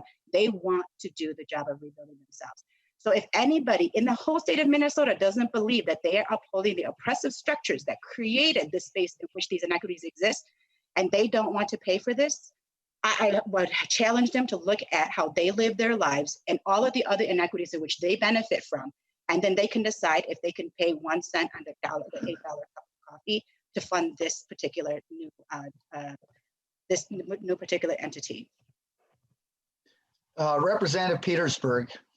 Yeah, thank you. Yeah, yes, absolutely. I would like to follow up. My question wasn't about whether or not those that are making lots of money can afford this. My question is really revolving around this rate will bring the sales tax in some areas close to 10%, which is regressive. No. It hits No. Miss Dalton. Mr. Chair, it will not bring it to 10% in any of the 7 counties. The highest one will be Hennepin County, and the tax in Hennepin County would be 7.65%. Thank you. Okay. Representative Petersburg. 7.65%, but you just said there is 1.5% for Minneapolis and a few other things that are added on top of that. That figure then, to my figures, then does come a lot more than 7.65%. Yes, Miss Dalton. Miss Dalton, you're muted. So sorry. Thank you, Mr. Ms. Chair, Representative Petersburg, if you add in the city tax as well, the 7.65% would become 8.15%. Okay. Thank you, Ms. Dalton. Representative Petersburg. Okay, thank you. And in either case, my question becomes, because they are regressive, doesn't it impact low income and the ones that we're really trying to help even more so? But getting beyond that to what Representative Herr said, one of the challenges here is that this particular program is dealing with the needs of a small community and not statewide. I will guarantee you that the same issues that are happening in Minneapolis-St. Paul are in the other 7 county metro area, as well as all the rest of the state in areas of high immigration and so forth. And to say that we need to correct only one section with these dollars seems a little bit disingenuous. And so I'm just concerned that we are trying to do state policy for a region rather than state policy for the entire state. And that was my concern about the regressivity of this particular tax and how it's being focused and who the representation is. And that was my only comment. Certainly people can disagree and people can have different understandings, but that is the direction that I believe as well. So anyway, thank you for your comments and thank you for listening to me. Thank you very much. Representative Fabian. Thank you, Mr. Chair, and good morning, everyone. So, good morning. I'm curious to know what happens if there is a referendum on this. What happens if a county chooses not to impose this new sales tax and be a part of this? Representative Herr. Chair Marquardt and Representative go ahead, Fabian. Representative Herr. Miss, I'm sorry, staff can correct me if I'm wrong, but my understanding is that if they do collect the signatures and they do not want this, the correct number of signatures, and they do not want this tax, then they would not have to, because they acquired the necessary signatures and had it on the ballot and they voted against it. So if staff wants to correct me, that I'm open to that. Ms. Hagler, would you want to? respond? Yeah, Mr. Chair and members, if the question ends up going on the ballot in November and the majority of voters in the county vote it down, then the tax would just not be imposed in that county. It is county specific. It wouldn't just apply to, if one county votes it down, then it doesn't apply to all 6 other counties. It's within each county. Very good. Representative Fabian. Thank you, Mr. Chair. And then my other question, one of my questions would center around the members appointed to the MARC. It would seem to me that rather than having the executive council appoint them, it would be better for county commissioners to appoint those people. Maybe Representative Herr would have a comment on that. Representative Herr. Chair Marquardt, Representative Fabian, we actually looked at a number of different entities and who would have the greatest connection to those who are a part of those communities. We found that that may not be the best option because someone in a county that does not know the demographic or the areas that were impacted, we couldn't figure out how they would be able to appoint somebody in those areas to impact redevelopment of those areas. But that said, I mean, we are always very open to making the bill better. And if there's a way that you can suggest that that might work better, I would love to have a conversation with you on what that would look like. Representative Fabian. Thank you, Mr. Chair. Representative O'Neill, I believe it was, raised a question about oversight. And at first I understood, like she did too, that the Office of the Legislative Auditor would be responsible for oversight. But we've heard in the testimony here and in the bill that it's actually the state auditor that's going to be responsible for oversight. And I just want to be clear on that. Is that correct? Representative Herr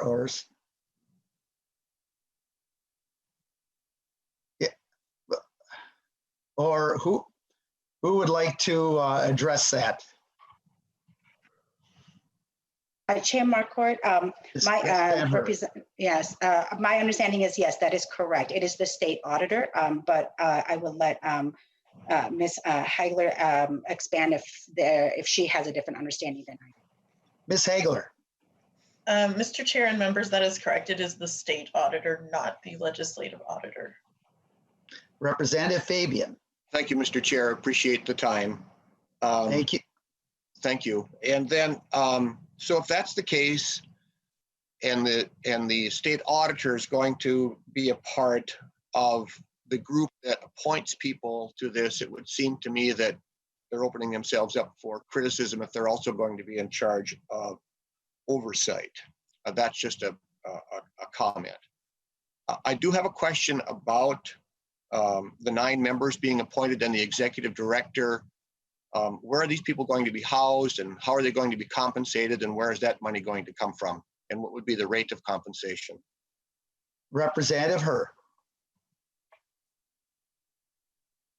Chair Marquardt and Representative, so the information that you are seeking is actually on page 3, and it starts at section line 3.15. And there will be no physical space for the members themselves. That the executive director, based on the choosing of the members and who the entities that they partner with, it could definitely be a space within Indeed or like an office or a cubicle within Indeed, but it can be any other entity that they feel is the better partner for them. As for the other members serve like other members of other committees. And they are their compensation, and we still have some amendments coming to this, but we are asking for compensation of $10,000 per member, and these members would very likely they can decide how they're going to operate and how this is going to look like. We were not prescriptive in where they needed to be and how they needed to be housed. And if they were working out of their homes, those are the decisions that they will have to make as members. We gave them a lot of leeway in being able to do that. Representative Fabian. Thank you, Mr. Chair. That's kind of open-ended there, but I'm sure conversations will continue. Thank you, Mr. Chair and Representative Herr. Very good. Representative Joachim. Thank you, Mr. Chair, and I would like to thank Representative Herr for bringing this bill forward, and thank Representative Gomez for bringing hers as well. The loss of jobs and tax revenue from this area far outweighs us helping to rebuild it with this small increase in sales tax. And I want to thank you for the structure of this bill, because you're making sure that the voices of those most impacted are being brought to the table. And just a quick reminder for folks, I live in Hennepin County. I'm a Hennepin County taxpayer, and upwards of 65% of my tax dollars goes outside of Hennepin County into all the rest of Minnesota to help for our continual building of our state, which I'm happy to pay as well. But we are looking at an area that has been absolutely devastated and needs our help. And I'm a little disappointed that people seem to be so concerned about utilizing our resources to help rebuild, because in the end, this is going to just add right back into our economy tenfold what we're putting in. So I just want to thank Representative Herr and all the rest of the members that have brought forward pieces of the Promise Act, and I hope we can gain support as this moves along. Thank you, Representative Joachim. Right now, I don't see other members wishing to be recognized. So I have a question. Very good, Representative McDonald. Mr. Chairman, Greg Davids. Oh, I'm sorry. Very good. After Representative right. McDonald. Representative McDonald, then we'll go to Chair Davids. Representative McDonald. Thank you, Mr. Chair. Yes, I have the question regarding the bonding in the subsection 2, and believes it allows the cities to bond for projects deemed by the corporation for grants. Can you, Ms. Templin or Ms. Dalton, just expand on that a little bit? Or maybe Ms. Hagler, who wants to? Ms. Dalton. Mr. Chair, actually, we have our bonding analyst on here on the line, so I would actually defer to Ms. Deb Dyson. Ms. Dyson, welcome.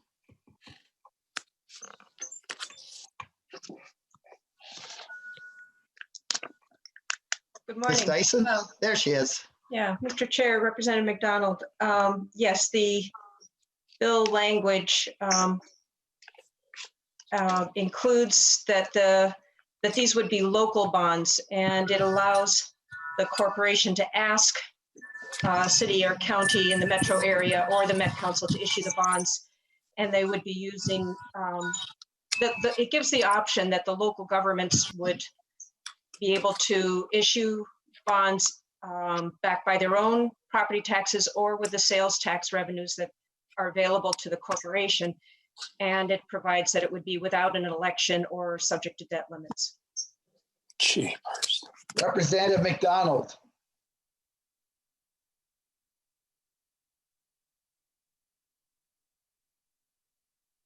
Representative McDonald, any follow-up? I think you're muted.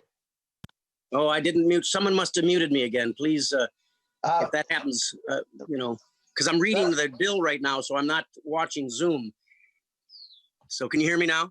We can, yes, thank you. The famous words, probably the most famous words in the English dictionary or the world. Can you hear me now?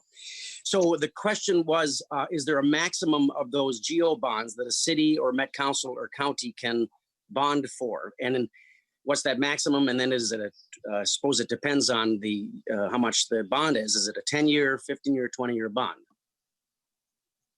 Ms. Dyson. Mr. Chair and Representative McDonald, it's governed by Chapter 475.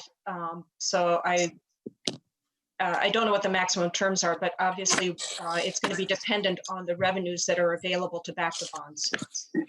And I'm pretty sure that it's 20 years is the most, but typically bonds are issued to match the life of the projects that are, so there's a useful life element to bonds. So if a project has a 5-year estimated useful life or whatever that is, you tie the length of the bond issue to the project and then the revenues available. It would have to be a package assembled by the issuing entity in consultation with the corporation asking for that assistance. And it does not require anybody to issue those bonds. It's permissive language. Representative McDonald. Thank you, Mr. Chair.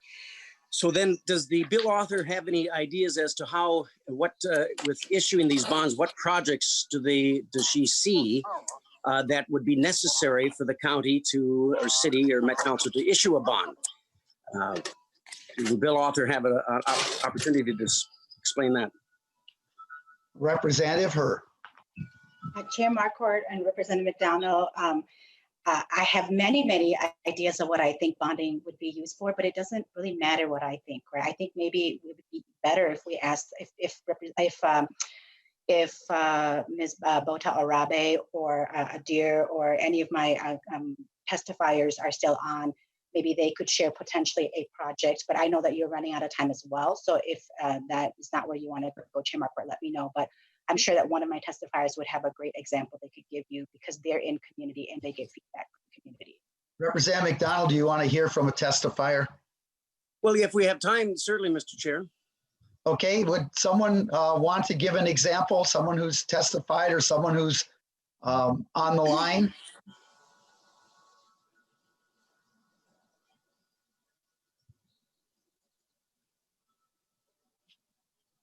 Mr. Yagula, please. Thank you, Mr. Chair and member of the committee. One of the projects that we envision in our organization is funded development, where nearly 67% of African immigrants don't have access to loan fund, and building loan fund so African immigrant can access to funding for their business is critical important for our organization. At the same time, building infrastructure to deploy those funds is critical important as well. Representative McDonald. Well, it kind of broke up there a little bit, so I didn't hear really what he said. Oh, sorry. Can you hear me better now? Yeah, we can. Yeah, that's better. That's okay. Good. Thank you, Mr. Chair and member of the committee. And one of example of the use of the fund is, for example, our organization in desperate need for capital injection for the revolving loan fund to build up a revolving loan fund for African immigrants in Minnesota. Because we have done research by Dr. Corey 2015, funded by McKnight Foundation through Concordia University. Nearly 67% of African immigrants don't have access to loan fund. So that is, with that level of not having access to a loan fund, disparity is going to continue in our region. And we will use this kind of fund to build up loan fund. At the same time, we will build infrastructure to deploy that fund as well. Representative McDonald. Okay, thank you. Thank you very much for that. So of course, with the sales tax collected, then those monies will be paid back to for the bond payments, obviously, correct? That's how that usually works. Ms. Dyson? Mr. Chair and Representative McDonald, yes, that the way the bonding language is written is that the sales tax revenues are one of the sources that can be used to repay the bonds. In general, bond-funded projects locally or even when it's state, and these are not state bonds, are for capital projects that require a larger influx of money so that the projects can be paid over time. It's not for operations, and the bond council, in working with the local governments and the local government's decisions about whether or not to participate in this, will be involved in making a decision about whether or not some project that's requested by the corporation should be paid for with bonds. The local governments will have the final say on whether or not they're willing to issue bonds for a project. Representative McDonald. Thank you. So some of the local governments in the 7-county metropolitan area and counties, then they can themselves decide to issue the bonds based upon a project. Will those funds then be distributed throughout some of the other 7-county areas that have some projects and needs to help build businesses and build equity and all the good things that the bill author intends to do with the bill? Will those funds be distributed throughout the different counties and cities who are going to be issuing the bonds? Ms. Dyson. Mr. Chair and Representative McDonald, in the first 5 years, the resources are focused on the areas that have been specifically damaged through the civil unrest. After that, it is open to the entire metro area and how the corporation decides in its short and long-term plans to award grants and whether or not those grants need to be funded with bonding or with cash directly from the sales tax revenues in a year will be a decision they'll be making at that time. Representative McDonald. Thank you for that, Ms. Dyson.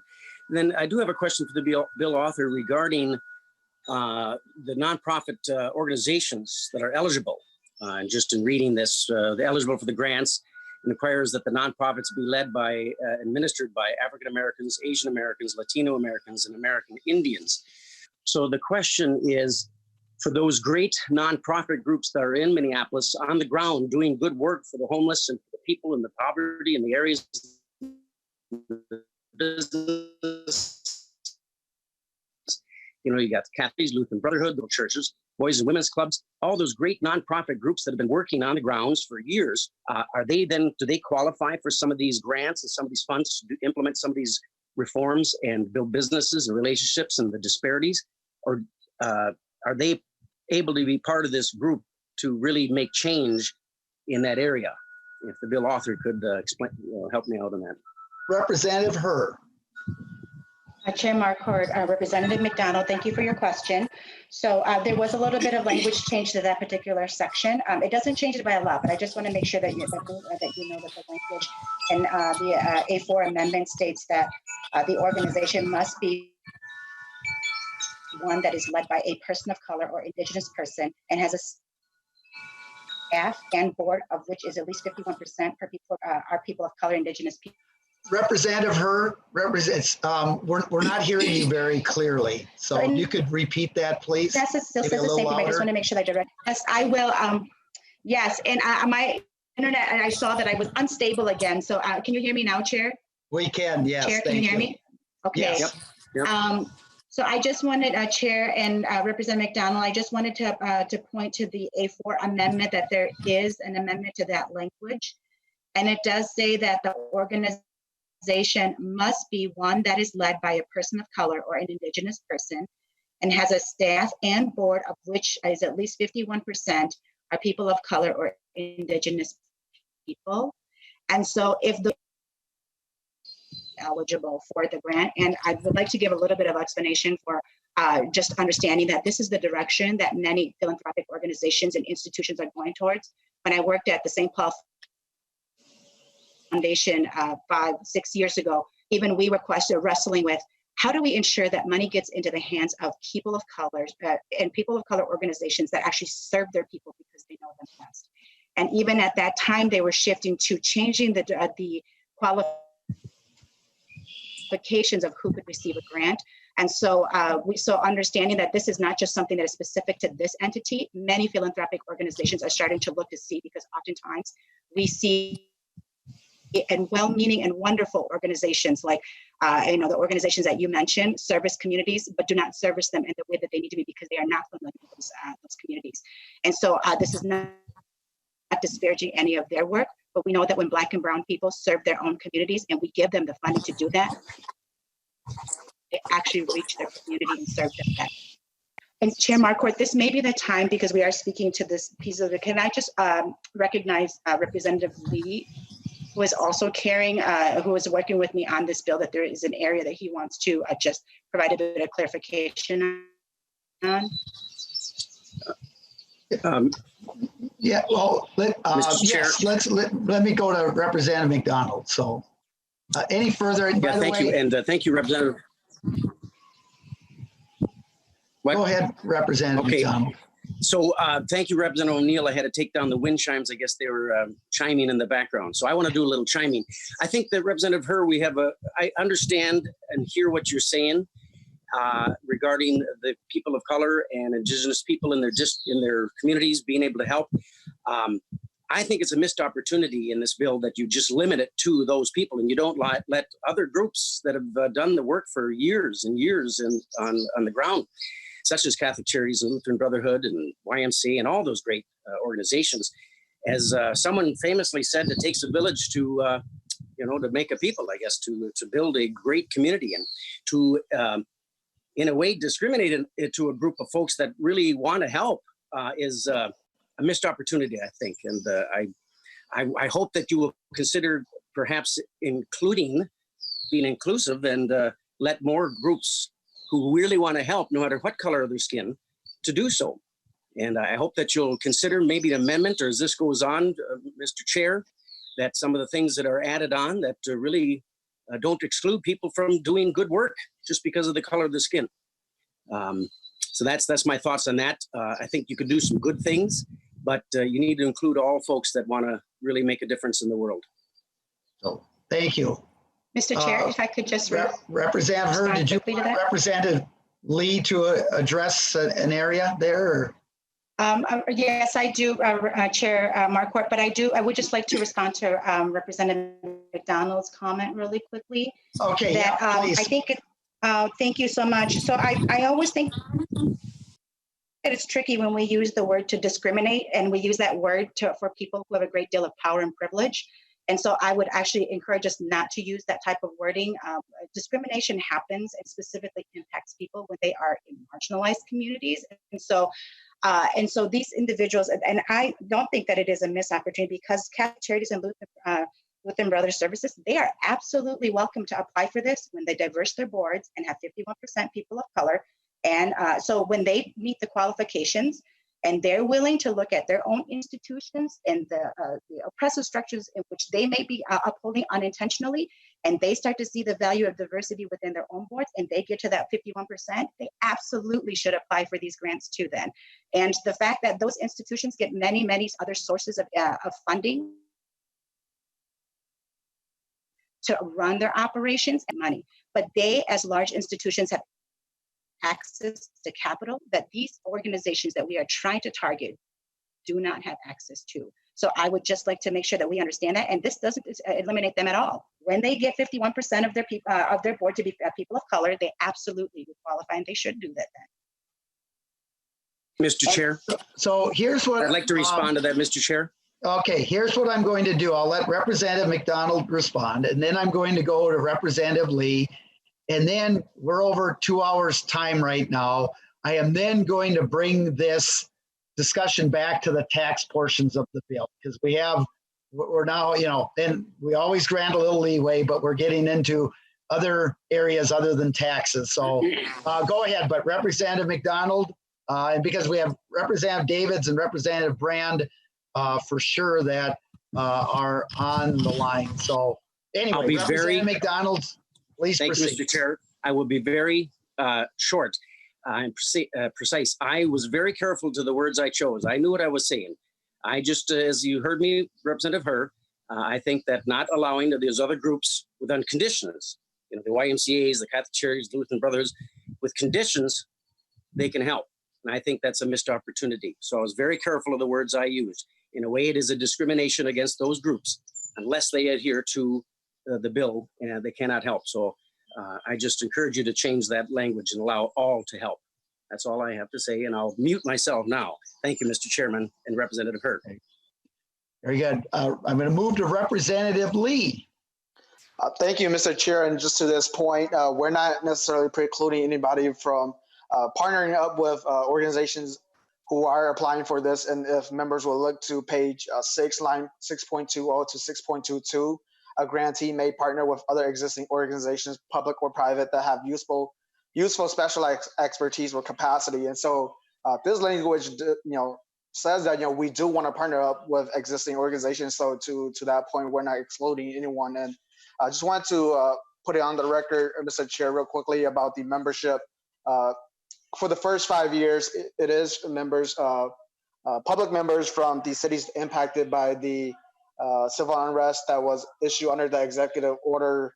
And then after that, that's opened up to members from the whole 7 county metro area. And so we're not precluding anybody from joining this board if they meet the qualification. And then to some of the other points that were brought forth earlier, compensation, that's paid for through the tax. And then regarding housing of this, if you look at the on page 5, line 5.5 to 5.8, the Met Council and any other state agency upon request shall provide staff, technical, and administrative assistance and use of facilities for this council. And so we do have all of those information in the bill, and I would encourage members of the committee to look that through. And if there's further questions, I'm here available to help answer the questions too. Thanks, Mr. Chair.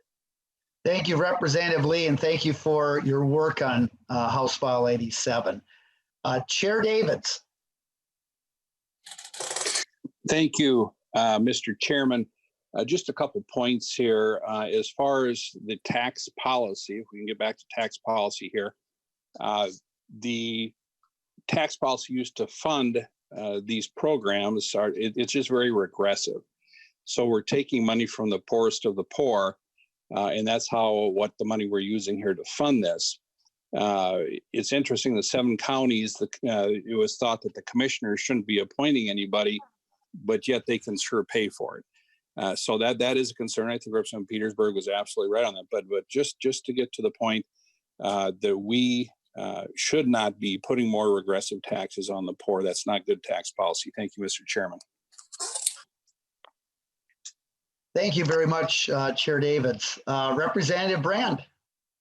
Thank you, Mr. Chair. I just wanted to make a quick point. Back in 2017, there was a House File 434 that appropriated $1.7 million for the rebuilding of Medelia's downtown. And that was spent through the general fund. And then also House File 1 in the first special session in 2017, Section 49, it looks like here, it allowed for a tax exemption for building materials and supplies for the use of rebuilding Medelia's downtown. And so I just wanted to point out that has happened in the past, and I would support it in the future because the precedent has been set, and we're at a time where we want to see our communities get rebuilt. And so that's all I wanted to say. Thank you.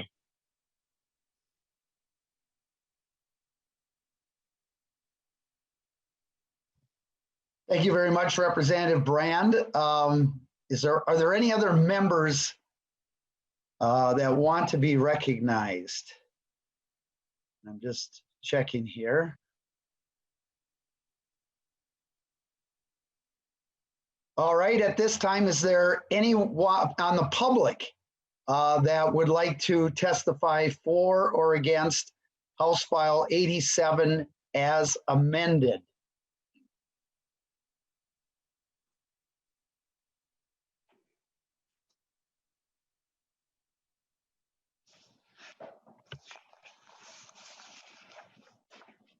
Seeing none. So members, I think over the next few days, we're going to, whether or not it's on taxes committee or other committees, we're going to be looking at bills to, rebuild these communities. And on, May 25th, a very inhumane and tragic act led to George Floyd's death. George Floyd should be alive today. He was a Minnesotan.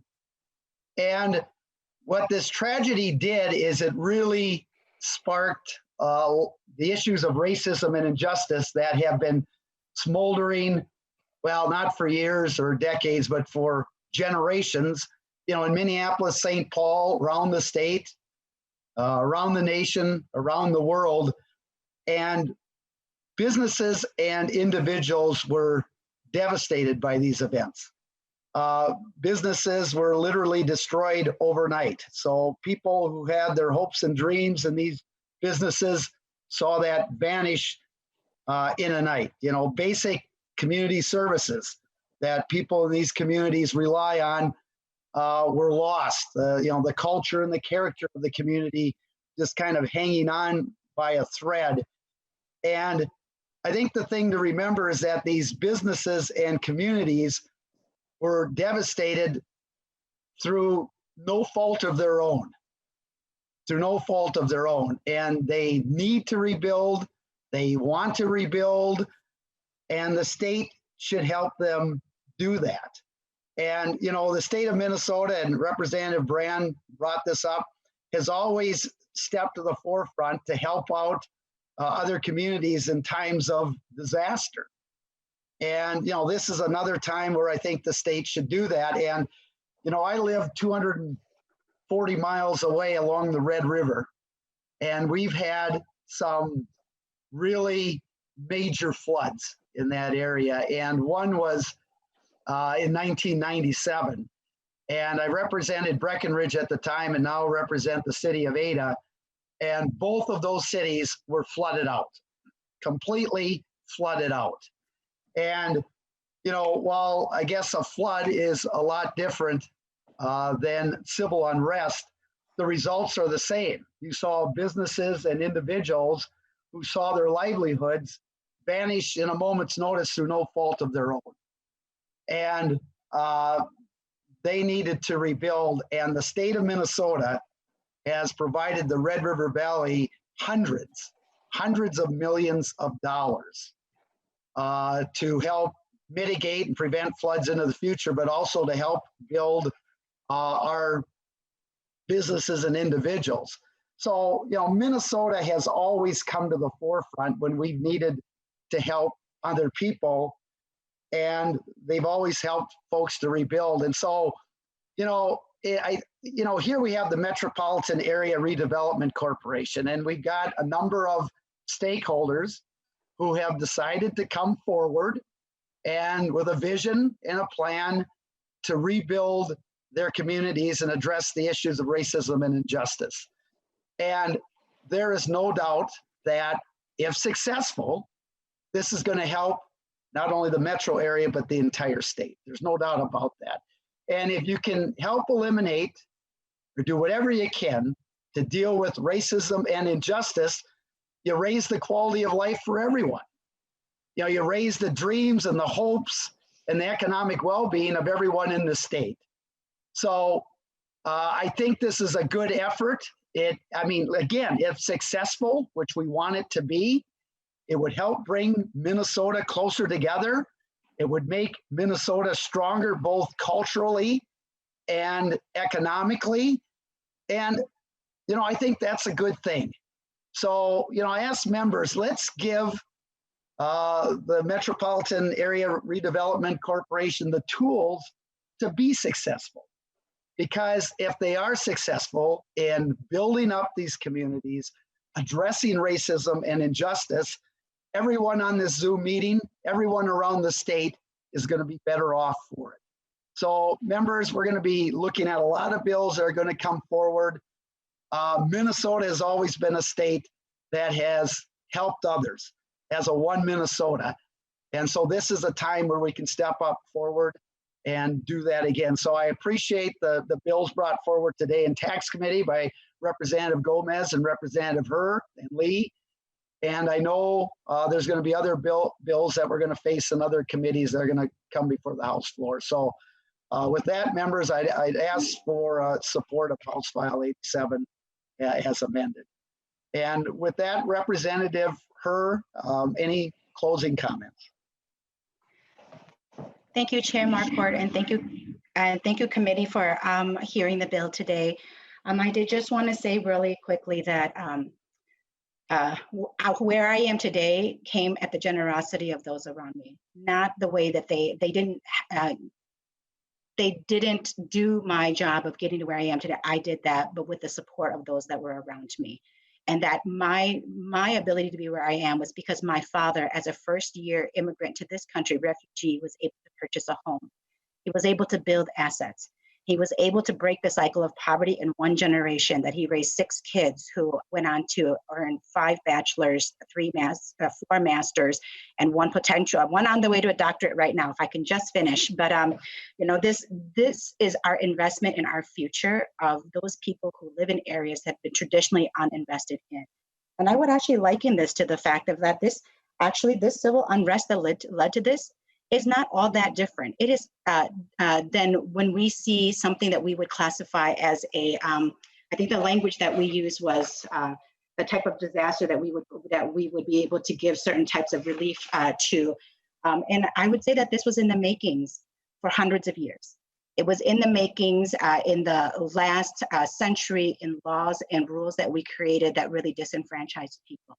That it created the environment in which George Floyd's death was just the catalyst for the frustration and the hurt and the experiences of people of color who've been marginalized for a very long time.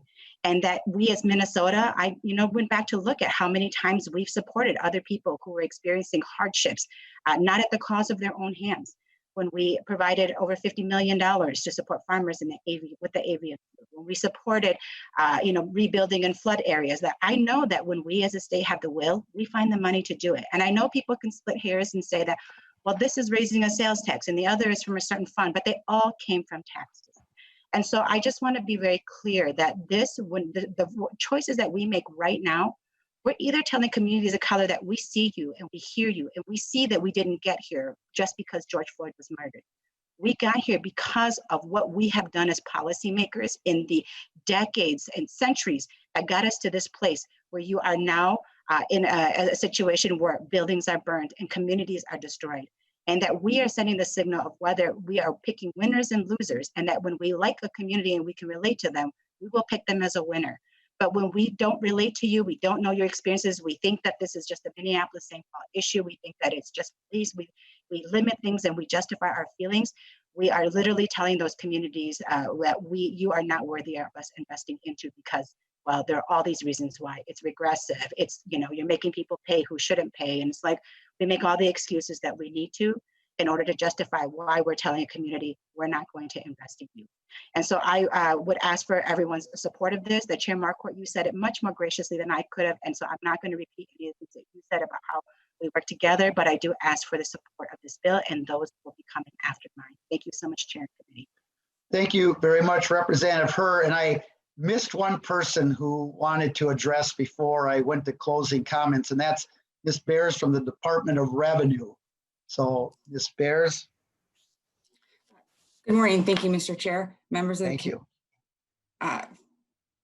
Members of the committee, for the record, my name is Joanna Bears. I'm the Legislative Director for the Minnesota Department of Revenue.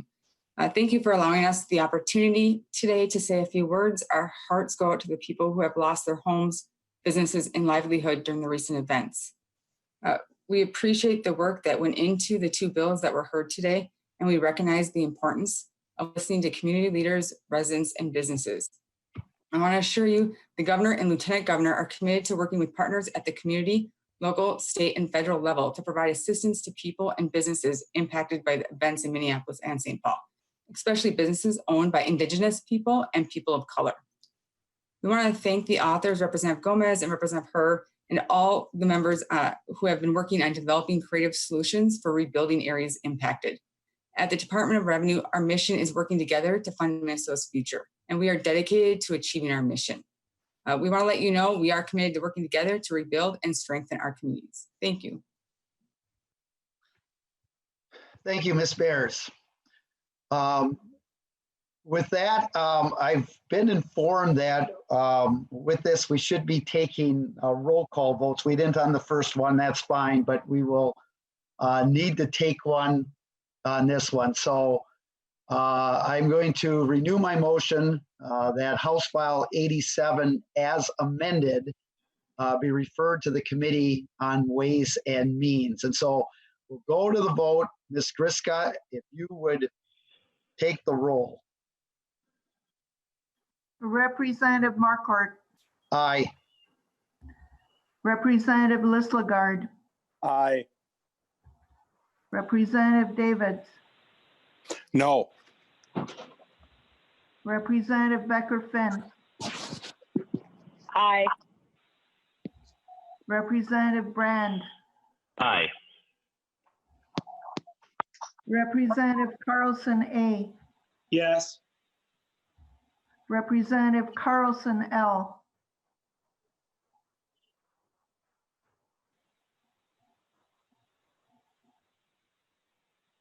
Representative Carlson L, Aye. Representative Erickson, No. Representative Fabian, No. Representative Gomez, Aye. Representative Lesh, Aye. Representative Lean,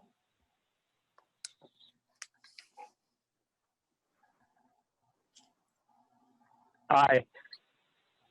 Aye. Representative McDonald,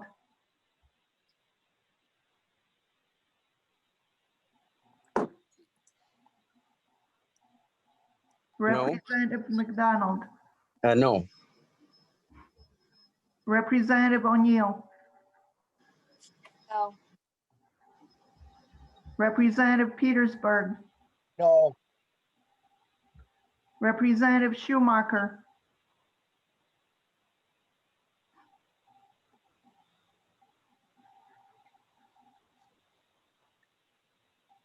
Representative Schumacher,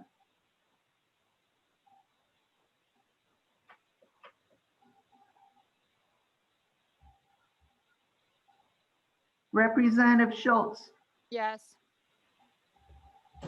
Representative Swedzinski, No. Representative Zhang,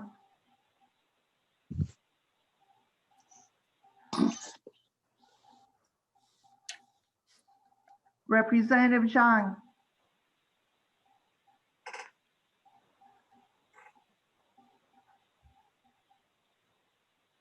Representative Joachim, Yes.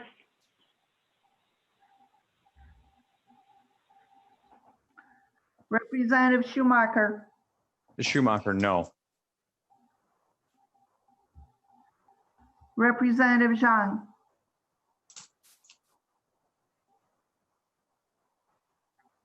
Representative Zhang,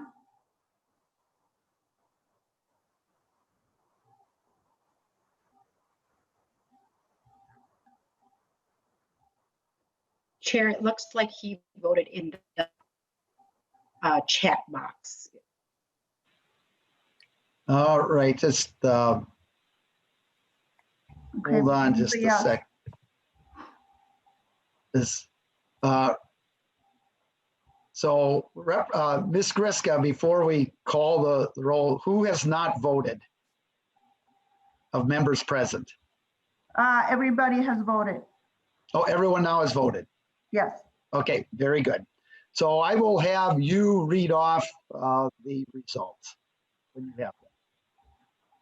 Those voting yes are Representative Marquardt, Representative Lislagard, Representative Becker-Finn, Representative Brand, Representative Carlson A, Representative Carlson L, Representative Gomez, Representative Lesh, Representative Lean, Representative Schultz, Representative Zhang, and Representative Joachim.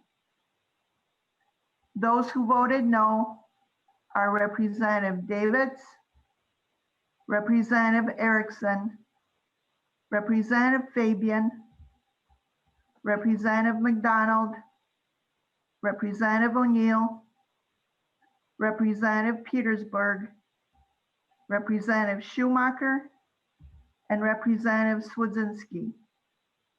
The total is 12 yes, 8 no. Okay, before I call that, is there any correction to that by any members? I should have followed Chair Carlson L. What he was doing in Ways and Means is they would repeat the vote afterwards just to make sure here. So I forgot to do that. I don't have that wisdom, as the Chair Carlson. So anyway, anyone care to change? Was that correct that Ms. Griska stated? Okay, so there being 12 ayes and 8 nays, the motion does prevail, and House File 87 as amended is referred to the Committee on Ways and Means. So members, thank you so much for the discussion today, and we very well, our work may or may not be done here. Representative Fabian.